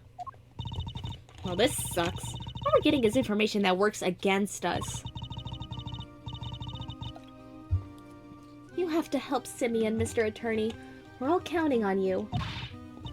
Just leave it to us. He may not look it, but Mr. Edgeworth knows how to get things done. And what exactly is he may not look it supposed to be? Okay. Alright, let's go talk to Frank. How's it going, Frank? I'm just chipping in and doing what I can. Model prisoner that I am. His voice changes every time I do it, but I just can't bother to remember. Yes, my stay in the prison has seen me reborn. The Frank Sod you see before you is a changed man. A changed man who now targets the recently deceased.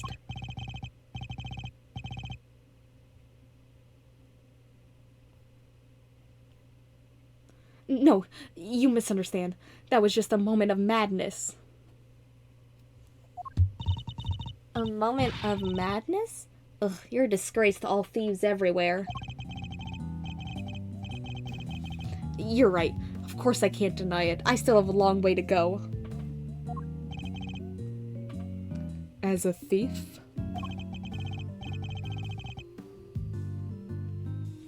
Anyway, as you can see, I have a shiny new bracelet now. So it's the straight and narrow for me. Like I said, I'm a model prisoner. I'm a lurk. See ya. See ya. Thanks for the lurk. Not that a real model prisoner would need to keep telling me that. Okay, vocational training. I'm doing everything I can to prepare for my eventual return to society. Yeah, you even skipped the show to focus on your training, didn't you?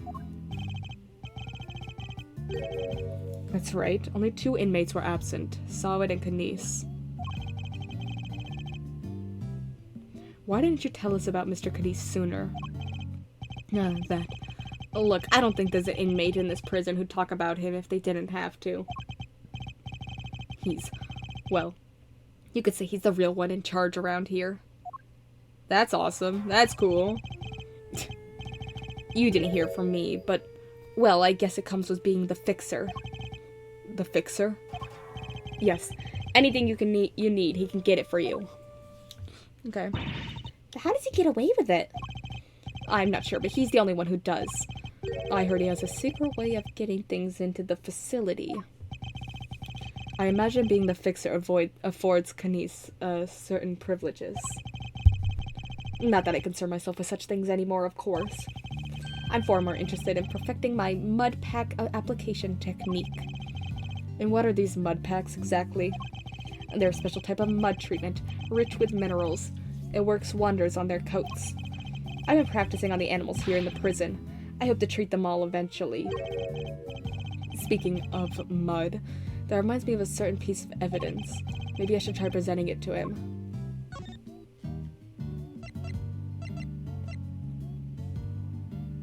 The glove? Because it's stained with blood and mud.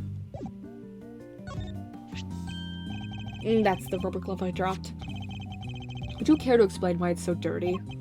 Oh, of course. That's mud from one of the pet treatments I've been practicing. I was giving one of the animals a mud pack right when the incident happened.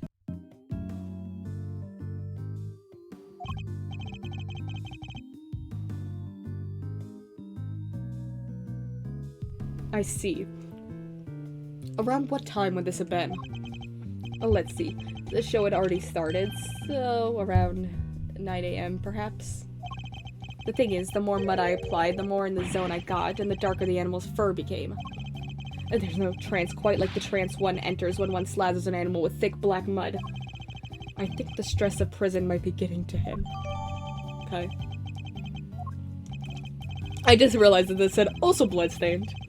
Yeah, I guess there's blood on it too, but what else? Of course, it's all thanks to the warden that we have access to such wonderful distractions. I'm eternally grateful, truly I am.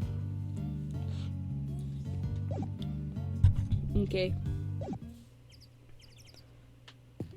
Done with you. Stage. This must be the stage for the show. Do you think people would be interested in a great thieving show? I'm sure the police would be very eager to attend. Awesome. Hey! Who are you shouting at? Ponds like this usually have goldfish in them, right? I wanted to see if they'd come say hello. I only see water striders. Hey, water striders are cool. They can walk on water like ninjas. Whoosh, whoosh. Man, I wish I could do that. So much for the goldfish. Alright, let's touch the fence. Tap. Danger! High voltage! I never saw one of these in real life. Touch it, Kay. Touch it. Hey, that must be the fabulous garden outside the warden's office over there. Yes. Warden Lagarde mentioned being able to see it from her window on the detention center side. Wish this dumb barbed metal fence wasn't in the way, though. I thought it was all one big yard. Given how protected the warden seemed of her little bit of earth, I imagine it's to keep riffraff like us out. There you are! Haha! There you are!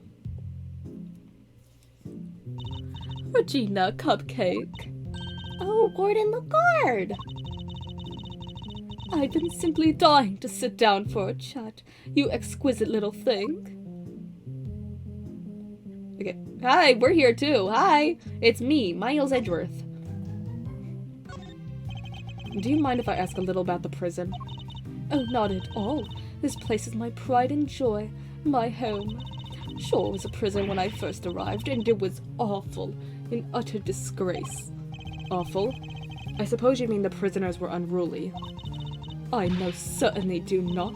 They're angels, every one of them, and they always have been. No, it was the ambiance that was awful. I fretted, I brooded, and then it hit me. The animals. If anyone could brighten up the place, it was them. It is nice having them around. Isn't it just? And now look at my fabulous little family. Why, my darling Frankie is the very picture of rehabilitation. Except when he's rifling through dead men's pockets. We have so many success stories among the family, but darling Frankie really is a marvel. He's thrown himself into his vocational training and is always the first to volunteer for everything. What, and your other model prisoners don't do that? Oh, of course they do, my dear, of course. They're all such triers, such doers. It's just that Frankie, let's just say he knows what's good for him. What exactly does she mean by that? Anyway, he's a very good boy. So do try to be nice to him, won't you?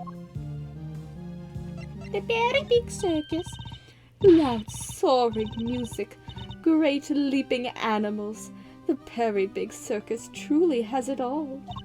And everybody who comes here gets to see it once a month. Really? In that case, let me see. She'd better not be thinking of something to confess to. This monthly show, is it always performed by the Very Big Circus? But of course, sweetie, I'm Regina's biggest fan. That girl's my little princess, my superstar. She's so wonderfully talented. Yes, she is. Yes, she is. Ew. And she's so adorable, so sweet. I could just gobble her right up. You're not lying when you say you're her biggest fan, huh? Which is why I'm worried about her.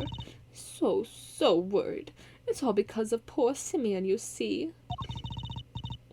If he's found guilty, why, darling Regina will be devastated. So you simply must make sure that doesn't happen. Mr. Lawyer, please, I'm begging you. If there's anything I can do to help you clear up this awful misunderstanding, let me know. Can you let us into your really cool garden? Regina, darling, you put on the most splendid show for us yet again. The stage, the stars, and you in particular, my princess. It was simply divine.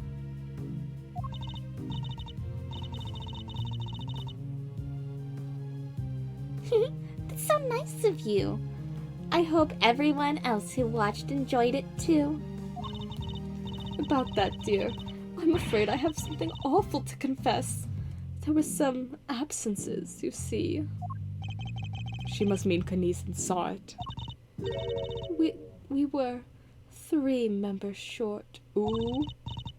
Unbelievable, I know. How will you ever forgive me?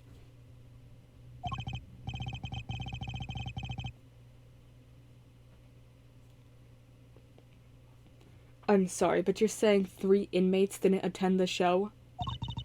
That's right, sweetie. I counted the seats myself. 1, 2, 3 no-shows.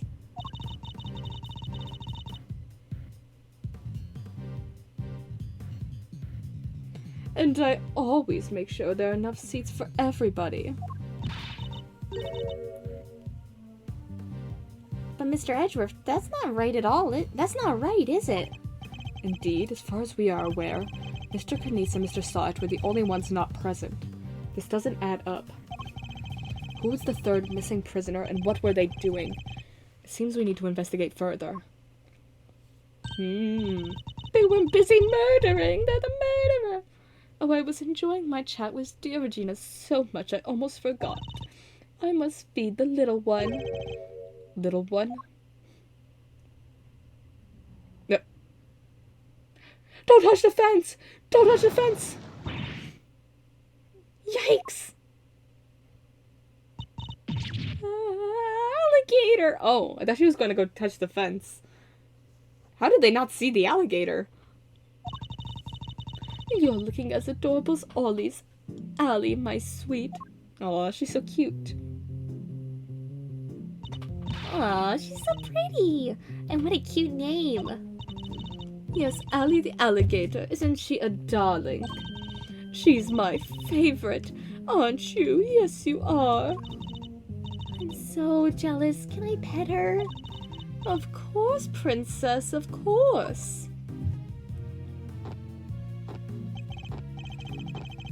Boy, howdy, these two were made for one another. They look like they'll be busy for a while. Maybe we should, go back inside the prison and check the cells? Yes, let's. Perhaps we can find a clue there as to who our third missing prisoner might be. Girl, stop jumping!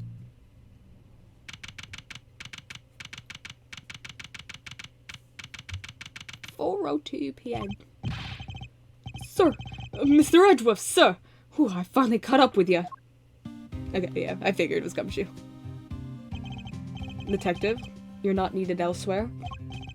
No, the judge and the kid aren't here yet.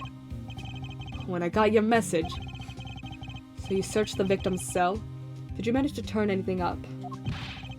He struck gold, sir. Well, blood, anyway. It's right there on the floor. Okay. Only in tiny specks, though. But at least it's something. Yeah, it proves that the holding cell was the scene of the crime, right? Not quite. It proves a possibility, but it's not conclusive yet. He could have just had a nosebleed. I thought you'd say that, sir, which is why I ordered some follow-up work. Whose blood? Whose blood was it? I asked forensics to analyze the blood and see if it matches the victim's. They're on it as we speak.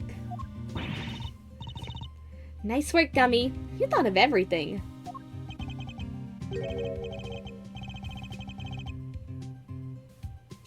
Detective, I must say I'm impressed. Did you hit your head or something? Gee, don't look so surprised, sir.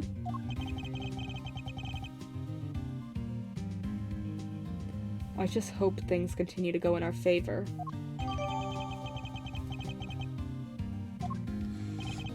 Alrighty, so that's proof that the murder happened in the detention center. And for our next trick, We'll figure out how that dog got over there. don't worry, you can leave that one to me. Until the kid and his chaperone get here, we got the whole prison to ourselves. Which is why I brought my secret weapons along. Secret weapons? That's right. A few tools of the trade that have helped me bust more than a few cases wide open. Behold, the 7 secret weapons of Dick Gumshoe and Ace Detective Extraordinaire. Well, I don't know about you crazy cats, but I'm sold. Miles? Very well, Detective. We'll try using your secret weapons. You got it, sir. Let me run you through the list. Secret weapon number 1. Oh my god. I was gonna make a joke about, what's he gonna pull out a dog? And then he pulls out the metal detector. Remember this one?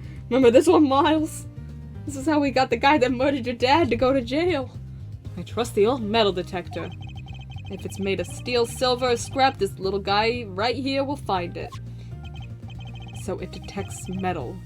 Very good, detective. Next up, secret weapon. Oh my god, it's Missile! Next up, secret weapon number 2. Missile. Everyone's favorite crime-fighting canine. It's Missile! He can track pretty much any scent you put in front of him. Especially food.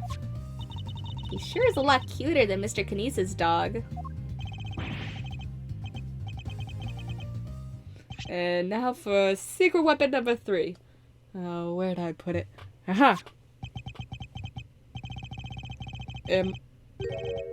I'm one snapper short of a school, or is that a fishing rod? Don't tell me we're going fishing for clues. No, I mean, I just happen to have it with me is all. I see. Well, onwards and upwards, detective. Let's see what else you have. That's all she wrote, sir. You said 7! Gummy, you're 4 secret weapons short of your so-called 7, and one of them was a fishing rod.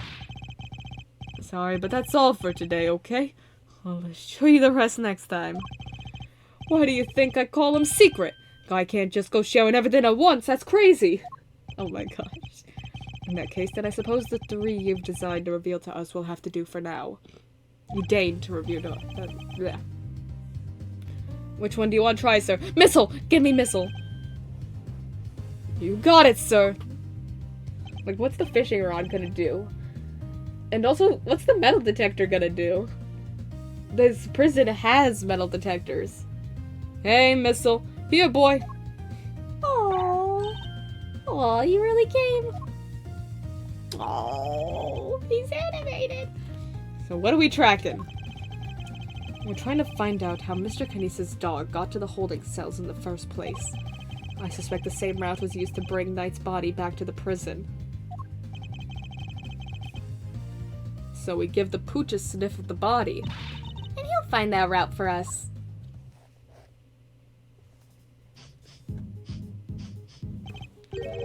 Does anyone else smell something sweet? All I smell is the odor of blood. It's faint, sir, but it's there.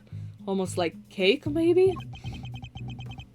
Why would the body smell of cake? They're talking about sweet stuff again. That's gonna come up relevant.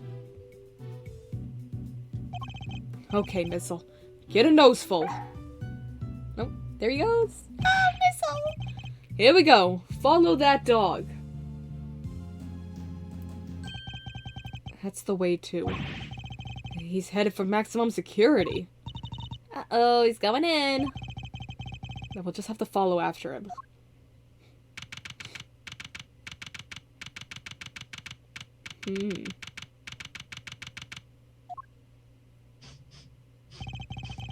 This is Kinesis' cell, though the man himself is absent, it seems.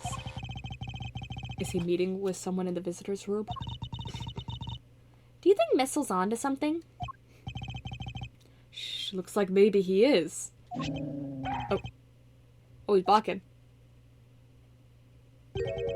Is there something here? Let's get snooping, Mr. Edgeworth.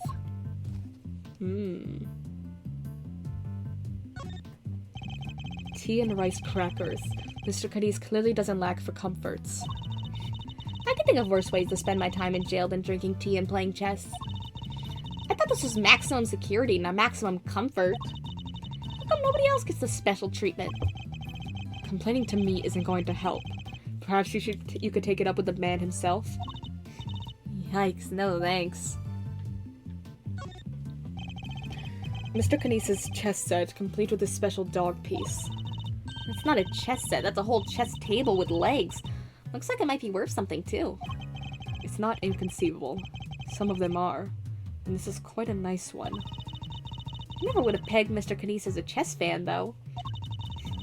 What was the whole Eastern aesthetic he's got going? I thought he'd be more into Go. Go, huh? Can you play? I can play Go Fish! Okay. Not the same thing, Kay. Not even close. Kay's so real. Look, Mr. Edgeworth, that chisel on the floor is a bit smaller than the others. I'm no woodworker, but perhaps it's an all-purpose one that can be used in a pinch regardless of the job. An all-purpose pocket chisel. Makes sense. Always nice when your tools are useful and easy to carry. Is that your opinion as a thief? Nope, it's my opinion as a great thief. I walked into that one. Mr. Kinesis' chisels. Everyone a potential murder weapon. That reminds me of something. The furrows in your brow. When you frown, it looks like somebody took a chisel to your forehead. I have no idea what you mean. See? They're so deep. Don't tell me you don't see it, Mr. Wood-carving face. Have you quite finished? Oh. He's barking. What's the matter, boy? Wait. Is this cake what you were after? Oh, the cake's back up again. Oh. Whoa, whoa, whoa, down, boy. Stop that. Oh, you can't have it. Dogs can't eat chocolate, you know that. If you won't behave, I'll just have to eat it myself. Not bad. That's some real outside the chocolate box thinking there. Not sure everybody agrees, though. Mommy, I wanted some. Daring of you both to assume the food in a prison is safe to eat. Well, daring or dumb. So anyway, it looks like it really was cake Missile was tracking. Talk about a waste of time. I suppose we got our just desserts. But the little guy's definitely capable, right? Sure he is. This was just a blip. He'll follow the right scent this time, I promise. Seek, boy! There he goes.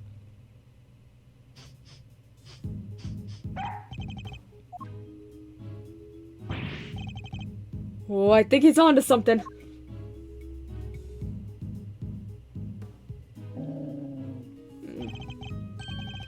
Whatever it is, it's in there. Mr. Carcerado's cell. Ooh, Mr. Carcerado's back. He's the killer. We need to take a look inside. Detective, call the guard. Yes, sir.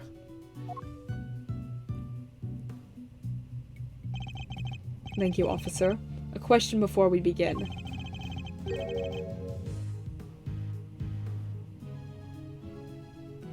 Is the prisoner Mr. Carcerado still in solitary? No, sir. He came back a little while ago. And he was here for the noon roll call. Guess he must be on work duty someplace.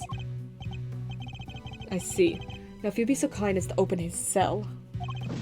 Yes, sir! Oh. That's awesome.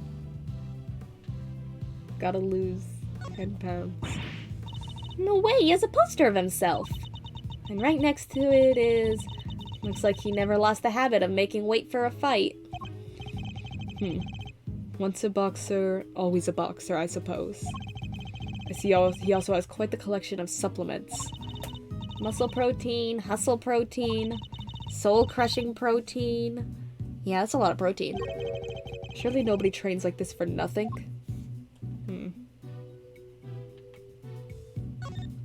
I want to know his story.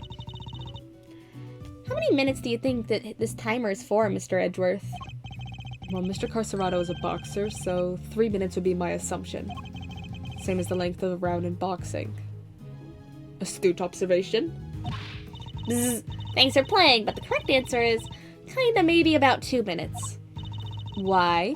Because there's a crack in it and a bit of the sand spilled out. Oh. Astute observation, Kay. Why does it hurt so much when she's right? It says Teddy in extremely poor handwriting. So this tire belongs to the bear? I wouldn't have thought it, but Mr. Carcerado and his Ursine partner seem really close. Wow, this takes me back. Hey, Mr. Edgeworth, did you ever swing like this as a kid? I had a dead dad as a kid, Kay. Not that I can recall, no. So, what'd you do for fun when you were a kid? Chess, golf, flute practice. Did you have any friends? Don't bring up my friends, Kay! I had 2. But why would you even think to ask that? I'm surprised that they give the prisoners heaters. Unusually kind or unusually careless. I wonder if he uses it all year round. To help him lose water weight, maybe. Yeesh, I hope his furry friend can deal with the heat. I'm sure they've learned to sweat things out together by now. This punching bag has certainly seemed some use. What breed were you again, Missile? Sure it wasn't a boxer? Oh. No way. No way indeed. Quickly, detective. Move the sandbag aside. Yes, sir. Oh! Oh, escape tunnel! Oh, no! A hole? Could this be? Whoa there, wait, Missile! I'm going in too! Wait, stop. So I'll go get her. No, that's tight. Shouldn't have eaten that cake. He's gone. Well, I'm not going in there. Guess we'll just have to wait. Miles Edgeworth, you are no fun. Go in the hole.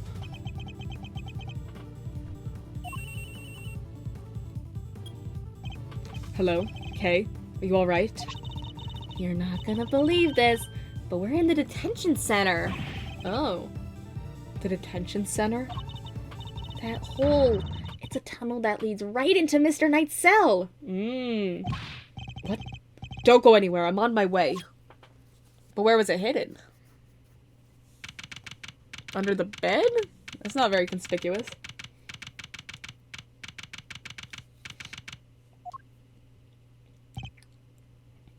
Kay. Hey there, Mr. Edgeworth. Guess you could say we made a breakthrough. Quite. At least they came out unscathed, I think. So the floorboards under the bed were torn up. So that's how they did it.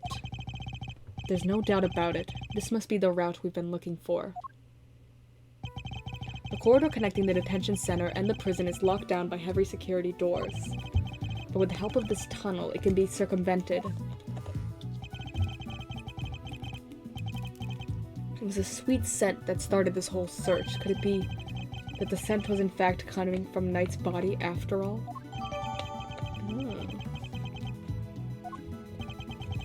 Incidentally, Knight's body was covered in dirt. Dirt that might have come from being dragged to this tunnel. Kay, what was it like down there? Well, it was pitch black, so I couldn't see a whole lot. Luckily, my camera has a flash, so I took some pictures. And let's see what you've captured. Look at that. Oh. Spoons, a fork. Guess these were for digging the tunnel. That's crazy. Dude, how... Knight has not been in here that long.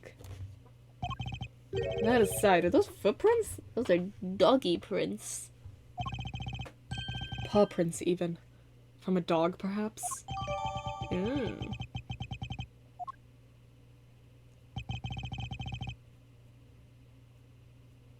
This is a vital piece of evidence. However, it begs something of a question. It does?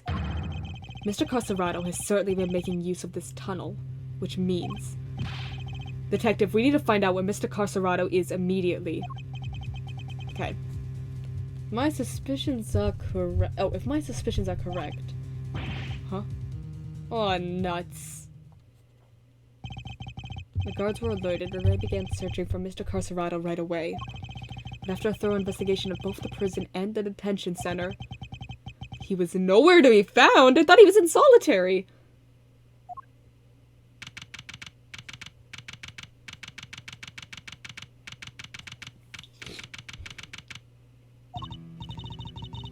Well, have the police been notified? Yes, ma'am. We just finished liaising with them a moment ago. Ooh, an escaped convict. They set up a cordon around the entire facility. Good. The first blemish of a prison's spotless reputation is always the ugliest. It won't happen again, ma'am. A rather different warden Lagarde to the one we've seen so far. Mr. Edgeworth, was it? I really can't thank you enough for finding that tunnel, darling. Sadly, it may have been too little too late. It seems he might have already left the building. I'd say that's unlikely, Warden. After all, there's a security gate at the exit to the detention center. You're not suggesting he simply walked through it? What's to say there was only one tunnel, sweetie? I suppose that's true. Well, whatever the case, this is no time to be standing around chit-chatting. Mr. Edgeworth, would you mind continuing with your investigation? It would be my pleasure. And you three can get back to your posts. Yes, ma'am! Detective! The results of the blood test just came back from the lab. Thanks, pal. Let's see what they have to tell us about the blood found in Knight's cell. What does it say, Mr. Edgeworth? They've identified the blood, and it's Knight's. Okay. Nice job, everybody. Teamwork makes the dream work, huh? We've got Knight's blood in his holding cell, a tunnel a dog clearly went through, and security footage showing Knight being attacked by the dog in his cell. Case closed. We have all the evidence we need. Let's see what Mr. Canese has to say for himself. Canese? Oh, darlings, are you sure? Do be careful around him, won't you? He's as well connected to the outside, on the outside as he is in here. I suppose he would have to be. How else will the so-called fixers stay in business? The police have been trying to track down his accomplices for the longest time. Even I've had to lend them a hand myself, you know. So that's what that was all about. He's still not talking, ma'am? Even with the evidence you borrowed from the precinct? No, and I've tried so many times I've lost count. What am I supposed to do? I can't send in a blank report. I guess a killer for hire was always going to be a tough nut to crack. You borrowed evidence from the police to help with your investigation. Is that correct? Why, yes, sweetie. Everything related to Canese is with me now. Heaven knows how many times I've hauled this secretive scoundrel into my office to talk to me. No matter what I say or how much evidence I present him with, he simply won't say a word. A prison warden conducting interrogations herself? That's irregular, to say the least. Let your guard down if he'll devour you whole. Be careful, darlings. You have been warned. Woo-wee, and here I thought things couldn't get any spicier.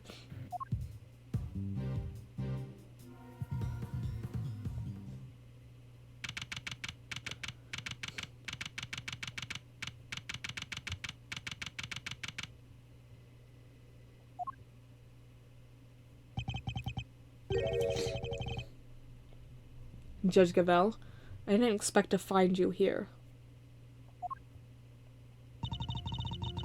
We have been conducting inquiries, which, given that we are in charge of the investigation, is hardly strange.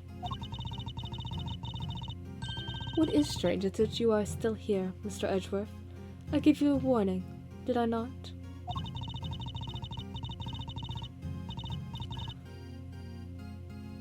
I told you that your badge was at risk should our paths cross again, and yet, here you are.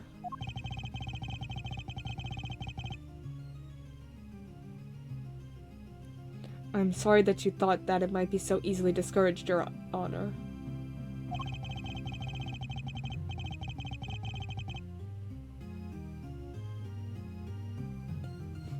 But I am not about to let the truth slip from my grasp, no matter what you or the committee might say.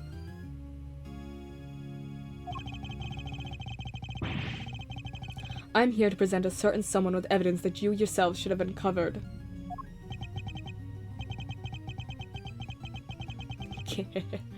You have more business with me, I take it, Mr. Edgeworth.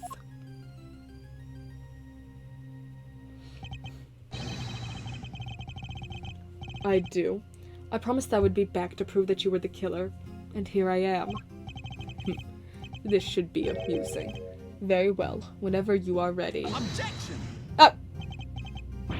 Don't you objection me, winner.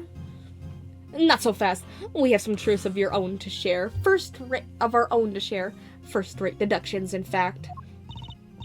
Indeed, we are now more certain than ever that Simeon Saint was the murderer. And that only he could have moved Mr. Knight from his holding cell to the prison proper. We shall prove this to you beyond a shadow of a doubt. But first, a question. Are you quite determined to continue on this course, Mr. Edgeworth?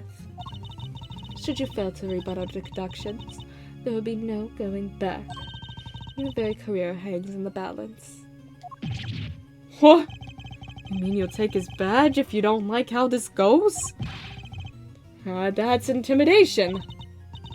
Not at all. If anything, I am showing him mercy. This is not Mr. Edgeworth's case.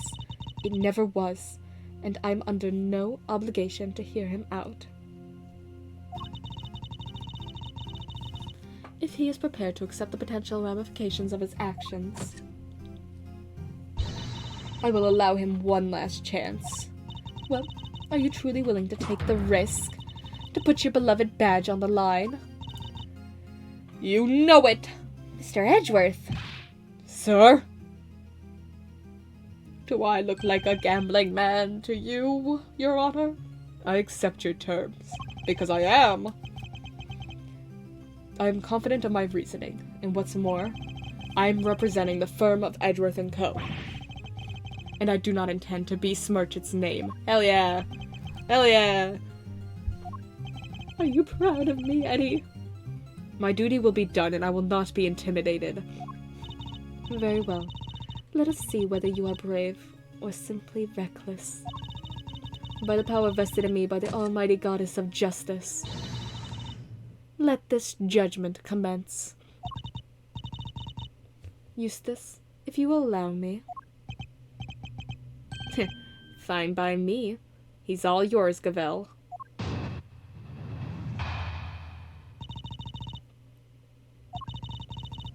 You are aware of the incident involving Mr. Knight the day before yesterday, I assume. He assaulted an innocent guard and stole his keys. No. Later, in the middle of moving a large animal cage, Mr. Saint stopped by Mr. Knight's cell for a little visit. That's when Mr. Knight stole out of his cell using the keys he'd stolen. He slipped into the cage, and there he hid as he was wheeled to one of the prison workshops. It figures she was going to bring up Mr. Saint going to Knight's cell. Yesterday, after you so kindly made us aware of the security camera footage, we decided to take a look at it ourselves. Perhaps you would like to see what we found. This is a still from the footage we received. Mr. Saint speaking with Knight at his cell. Oh, Mr. Knight speaking with Knight. Mr. Saint speaking with Knight at his cell. Correct. You will also note that he has positioned the cage in such a way to obscure the camera's view. Is this blind spot that Mr. Knight's exploited? It is this blind spot that Mr. Knight exploited in order to enter the cage undetected. A sound deduction based on what can be observed, what did you say? A blind spot, which means that the camera wouldn't have been able to capture the moment Knight entered the cage if he did at all. So it's still possible that he didn't actually leave his cell at this point. I don't get it. Why would Mr. Knight want to hide in the cage? There is really only one possibility. He intended to escape. A prison break. That's so cool. Mr. Carcerado, Mr. Knight, everybody's doing it. I want to do it. Yep. I love Kay. I have to step up my game. Kay, now is really not the time. Mr. Carcerado's escape is no laughing matter.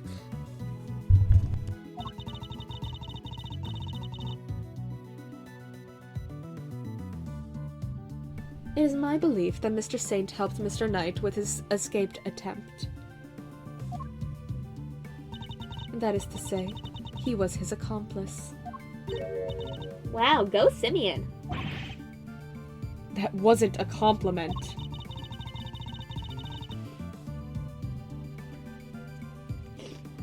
I understand that the cage was briefly taken to one of the workshops. I imagine that, had things gone to plan, Mr. Knight would have remained in the cage until after the show, and then removed from the premises along with the rest of the circus's equipment. Unfortunately for Mr. Knight, Mr. Saint had other ideas. He killed his friend in cold blood. Judge Gavel's argument seems reasonable, but there must be a fault in her logic somewhere, and I'm going to find it.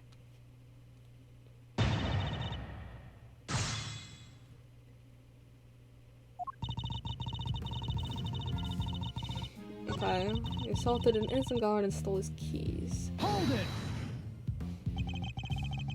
Do you have any proof that Knight stole the keys? I can think of no other reason for him to carry out such a brutal attack.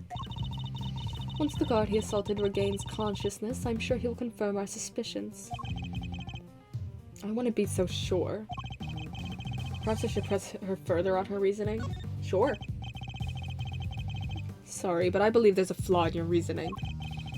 If Knight had the keys, there was nothing to stop him from leaving whenever he wanted. Why wait for Mr. Saint? There was no need, surely. He chose the option he deemed most likely to succeed. He stole the keys and hid them somewhere. Then waited for an opportune moment to present itself. What's up? Come on, controller, stop it. He hid the keys? I'm afraid you might have made an uncharacteristic oversight, Your Honor. But Knight wasn't hiding any keys. That has been proven already. This is the piece of evidence that proves the Knight didn't have the keys. Oh.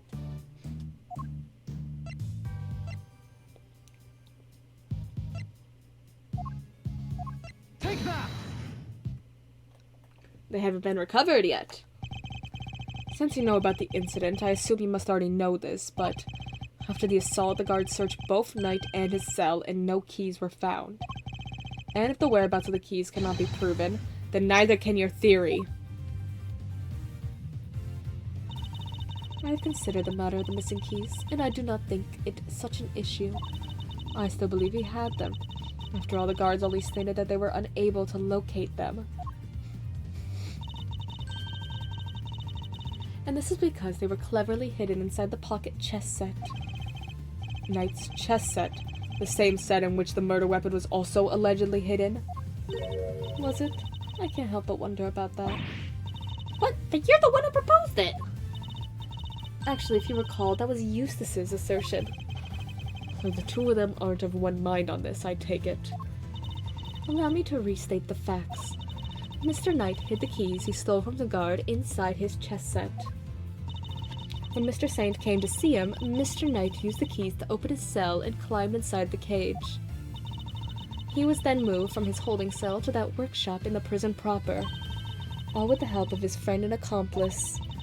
Had things gone according to plan, he would have been taken out of the facility after the show. But they did not. Instead, his accomplice murdered him while the show was taking place in the yard. Objection!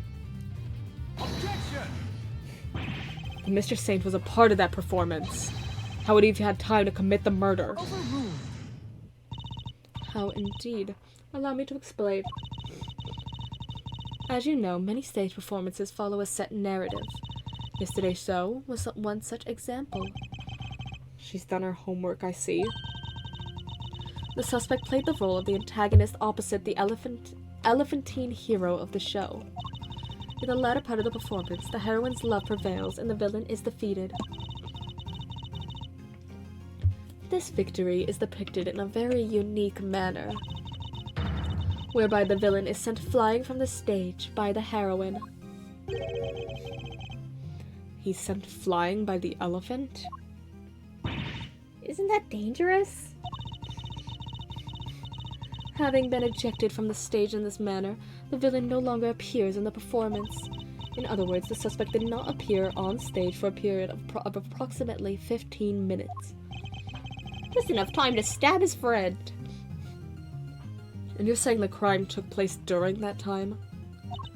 Yes, I'm afraid so.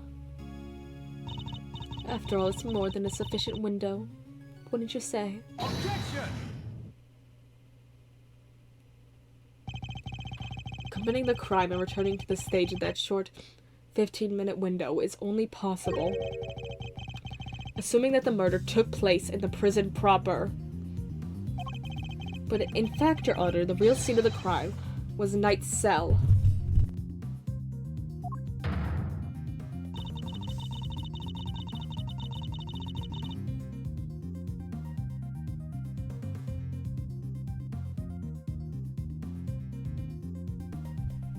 I seem to remember telling you that I would not accept that part of the security footage into evidence. Objection!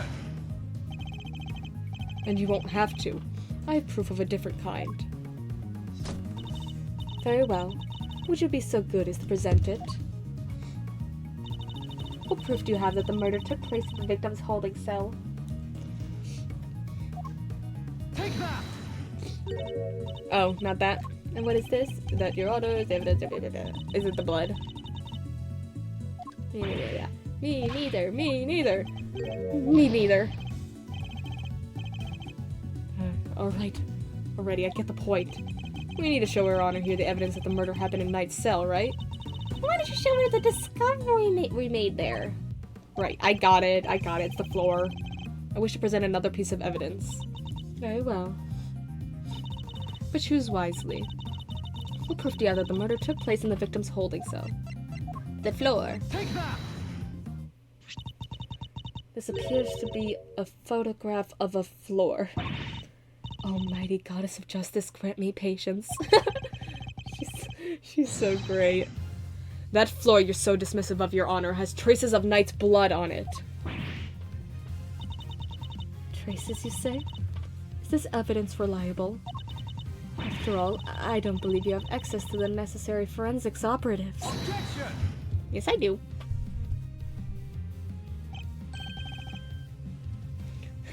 I have my resources.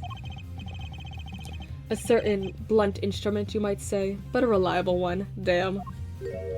Misa? The detective? How very unfortunate for him.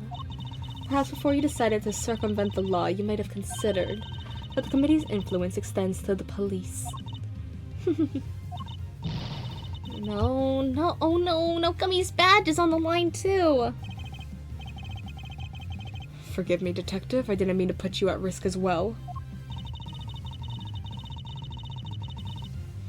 I will enter the fact that Mr. Knight's blood was found in the holding cell into evidence. However... Objection! Oh. Bad luck, idiots. You're really on the edge now, Mr. Worthless. Mr. Winter, I'd forgotten you were there. It was nice while it lasted. Aw. I just butted in to tell you that your entire argument is one big inconsistency. You showed us camera footage of a dog killing Mr. Knight in his cell. He's saying the mutt also wiped the blood up before I left the scene. That's fair. No, you know what? That's actually a smart, fair argument. I'll give him that one. Uh-oh. What other tricks could it do, huh? A blood-wiping dog? You're a joke. Actually, my dog can do that.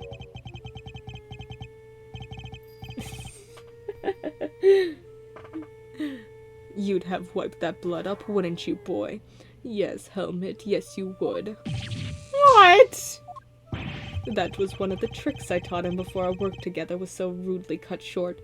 Dude, stop incriminating your dog! He's a very tidy boy, you know. Never misses a drop. Oh, and that's why the newspaper would be torn? Oh my god, no! It wouldn't do to leave any evidence after all.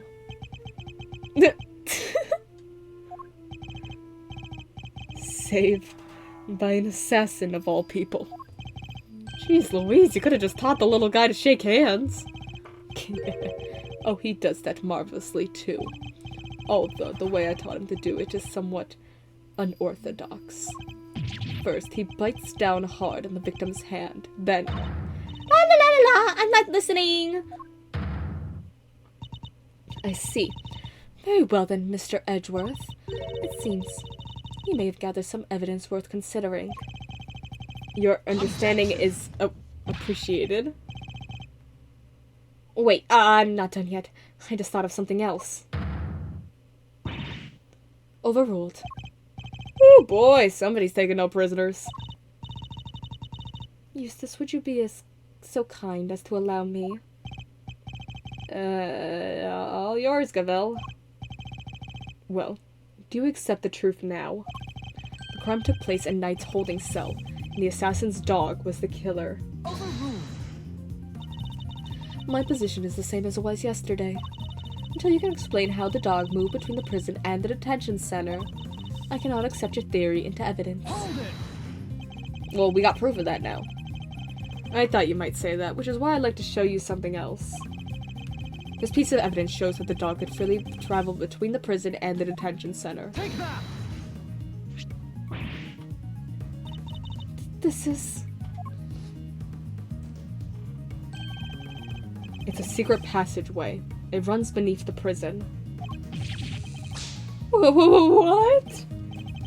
A secret passageway?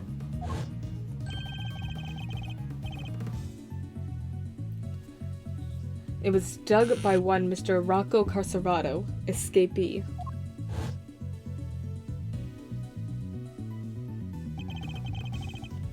It leads from his prison cell to a certain holding cell in the detention center. Yes, the very one where the victim was being held. Ay. Well, this is certainly a surprise. To think that it was beneath our feet this entire time. Mr. Knies, you knew of this tunnel, didn't you? Because it's the same tunnel that was used to carry out the murder. Overruled. Oh. Uh-oh. In the name of the goddess of justice, overruled, Mr. Edgeworth. You are out of line. Hold it. Oop. How so, Your Honor? Overruled. Okay.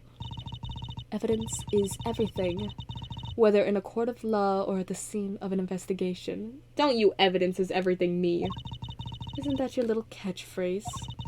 Well, it just so happens that I have some evidence of my own. Bronco Knight's autopsy report. No! She's got an autopsy report! His autopsy report? When did we get that? How did you not know you had it? The police handed it to me only a short while ago. The findings are still preliminary, but it has something of value to tell us nonetheless. The goddess of justice speaks to us through these pages, Mr. Edgeworth. Cause of death. Stab wound to the throat. And the weapon is said to be a sharp blade of sort. Okay, so the dog had a knife. He probably had one of those chisels. Who knows? Arrest the dog! It seems the victim was stabbed repeatedly in the same spot, resulting in an ugly wound. As such, the police have yet to identify the exact shape of the weapon, but its overall nature seems to be beyond question. It's a bladed metal instrument. It's a chisel, isn't it? It's a chisel. In light of this evidence, do you truly wish to continue your flight of fancy? Or will you now claim that the dog used the knife instead? But that's impossible. That will be all. This court is adjourned. Objection.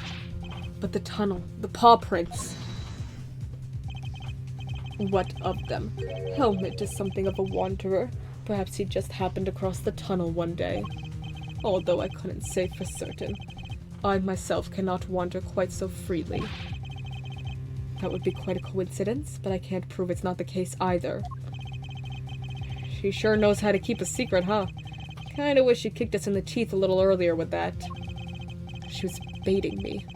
Waiting for the perfect moment to crush me with that autopsy report. Imagine! Imagine! And I fell for it. Hook, line, and sinker. You are lead attorney for the defense, correct, Mr. Fender? This is the interim autopsy report in question. I do apologize for the delay. Yeah, no sweat. Thanks for hooking us up. Okay. Death was instantaneous. That's always important. Death being instantaneous, being marked in the autopsy report, has never failed us.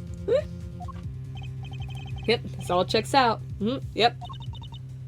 Mr. Fender, a handshake is not necessary when receiving official court documents, you know. So please feel free to let go of my hand. It's not a holy relic after all. Well, I was just trying to be friendly, Your Honor. Had you lingered a moment longer, the goddess of justice would have spoken to you through my gavel. Get him. Alright, I got it. Nice work, Gavel. Just like we planned it. I did only as you instructed, Eustace. But thank you. This report came from the police. I have no choice but to accept its legitimacy. But if the dog didn't kill Knight, then that takes Knies out of the running. The goddess of justice speaks to me, Mr. Edgeworth, and she is merciful. She tells me that you might have yet kept your badge that you might yet keep your badge if you will finally abandon this fruitless quest. What's our move, sir? I think she really means it this time. What do you think, detective? My answer remains the same, Judge Gavel. I will see my duty done, and I will not be intimidated. Even with how things stand, You still refuse to concede? This may very well be your last chance. Your badge hangs by a thread. Then let it fall if it must. I have something far more important to protect as an associate attorney. My client. The goddess of justice is no doubt saddened by your refusal to accept another offer of mercy. Attaboy, Miles. That's what I like to see. Looks like the defense never rests is really starting to mean something to you. Credit to your old man, though. He's the one who said it first. My father? In fact, I could swear I saw Gregory's spirit in you for a second there. You said you changed since the days in Von Karma's shadow. I didn't believe you at first, but I'm started to. Thank you, Fender. Alright, kids. This is where the rubber really hits the road. Put your thinking caps on, it's make or break time. If it's true that Knight was off with a bladed weapon, does our whole case really fall apart? A bladed weapon. Of course. There were 5 chisels in Candice's cell when we last looked. A former assassin certainly wouldn't struggle to commit murder with a tool like that. In which case, the weapon that killed Knight was... Is it the one with the bell on it? Have you quite finished? Oh, wait.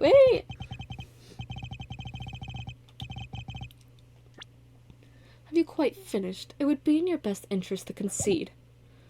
Evidence is everything. It may well be my little catchphrase, but it's also true. So the murder weapon was a sharp blade? Then where is it? The guards didn't find it. Why can't you let this go? So what if they didn't find it? What are you driving at? What if I were to tell you that I now know what the real murder weapon was? And it was right under our noses the whole time indeed. It was one of Mr. Canice's chisels. What? Overruled. I would advise you to stop bombarding us with your irresponsible, half-baked theories, Mr. Edgeworth. You have repeatedly insisted that Mr. Knight was killed in his cell by a dog. I simply go where the evidence takes me, both in the courtroom and at the scene of the crime. If the murder weapon was in fact a chisel, then yes, the murderer could not have been the dog. But that begs the question of what exactly it was we saw in the security footage. Oh yeah, the security footage. How do you explain that, Mr. Smarty Pants? An excellent question. The footage shows the dog killing something, the dog jumping on somebody, or that somebody attacking the dog. It shows the dog jumping, yeah. It doesn't show the murder. Mr. Canice's dog jumping at Mr. Knight. The dog attacked Knight, but he didn't kill the man. He didn't? No, Knight was merely knocked out. The dog didn't drag a corpse through the tunnel. He dragged an alive but unconscious Knight. The real killer was the dog's master. Oh, I get it. By bringing Knight here, Mr. Canice could finish the job. And he could definitely use one of his chisels to do it. Correct. You. Body Dharma Canice. You're the only one who could have done it. Objection. Hey, Mr. Edgeworth, you ever get this on your report card? Refuses to listen, must learn to respect others. Are you asking me or confessing to what's on yours? Damn. We already searched Mr. Canice's cell from top to bottom. Right, Gavel? Yes, we even inspected his chisels. All 4 of them. He's got 5. There wasn't a single speck of blood. Hold it. Why, thank you, Your Honor. You just confirmed my theory. I have? What exactly do you mean? The last time we were here, there were 5 chisels, not 4. Oh yeah, I remember counting them. Definitely 5. And the one that's missing is... the small one. The one we thought might be a pocket chisel. Mr. Canice, where did you hide that chisel? A pocket chisel. And what use might I have for such a thing? I'm rarely allowed to leave my cell. In which case... he shouldn't have had the chance to dispose of the weapon. Do a body search. You've dug your own grave, Mr. Canice. seem to have an idea where this missing chisel might be, Mr. Edgeworth. Would you enlighten us? It was there. For a man who can't leave his cell of his own volition, Kanice could have only hidden the chisel here. Yeah. Do we really have to do the map for this? Mr. Kanice is still a prisoner, despite the comfort he enjoys. He is rarely allowed out of his cell. He could have given the chisel to his dog to leave somewhere, but that would have been far from ideal. He would have no way of guaranteeing where it might end up. Intriguing. Do go on, Mr. Edgeworth. Furthermore, this room is the one place where a bladed instrument wouldn't raise an eyebrow. 4 chisels, 5 chisels, who's counting? A fact he took full advantage of. The old keep the incriminating evidence close routine. Classic. Objection! But I looked, I searched the whole cell myself, and there's just nowhere he could have hidden it. Objection! I am certain that the murder weapon is here, and that the reason why no one has found it yet is because it was hidden in such an ingenious manner. Do enlighten us, Mr. Edgeworth. What was my ingenious plan? Think, Miles. There must be a hiding spot he could make use of. Think about when you came here previously. What are you missing? Oh, the bell. He's not showing us out permanently, right? Oh, he's not showing us out permanently, right? Let's get out of here. Come on.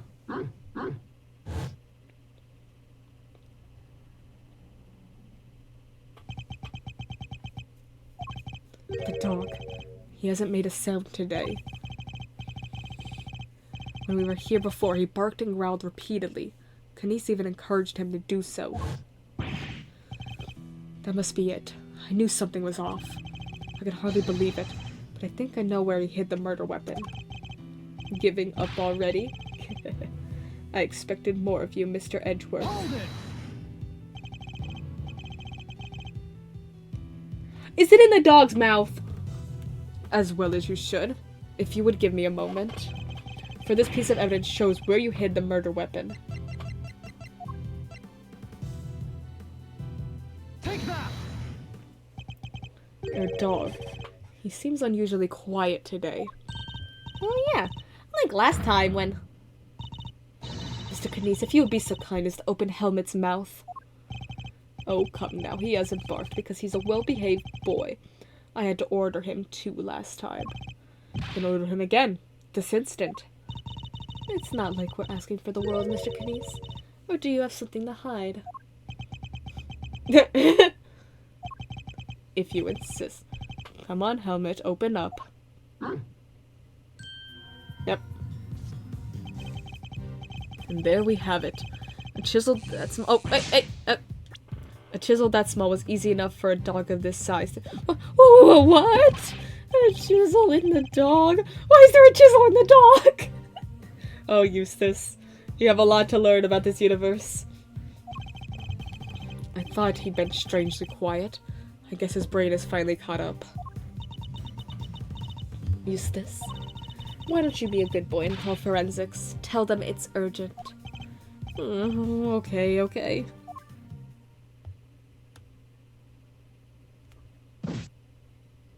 Our findings are as follows. Traces of blood were detected on the chisel. What? Not such a half-baked theory after all, was it?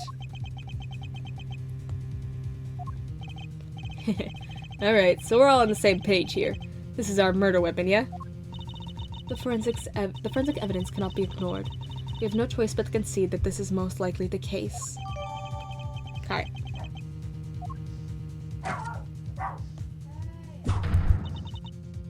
Mr. Kanice, in light of the discovery of the murder weapon, the court demands that you explain yourself.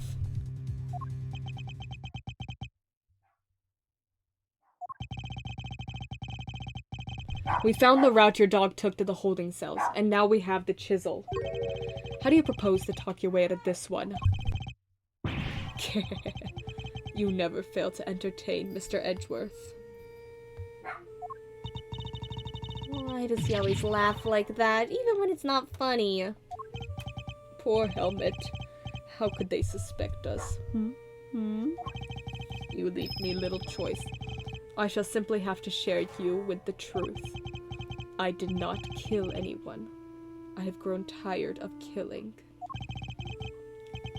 I bet he provided the weapon, though. Something's not right. Why is he so calm? Very well. The court will hear Mr. Kinesis' testimony. If you would be so kind. Gladly. Ow,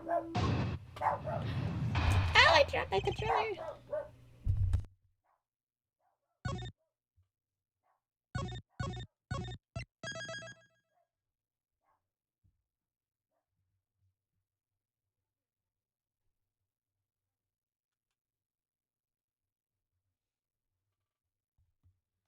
Well.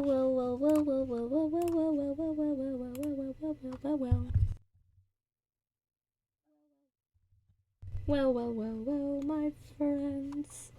My friends. I was gonna try and make it 3 hours.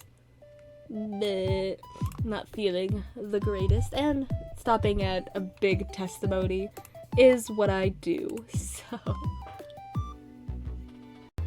thank you guys so much for tuning into this stream. Oh my gosh. Ugh. Oh, my computer's lagging.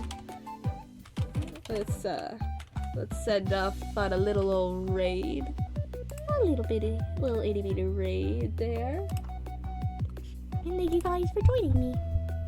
It's been fun. I had fun. Sorry we're skipping frames. Don't know what that's about. But I'll catch you next time, guys. bye. Send you off at 5, 4, 3, 2,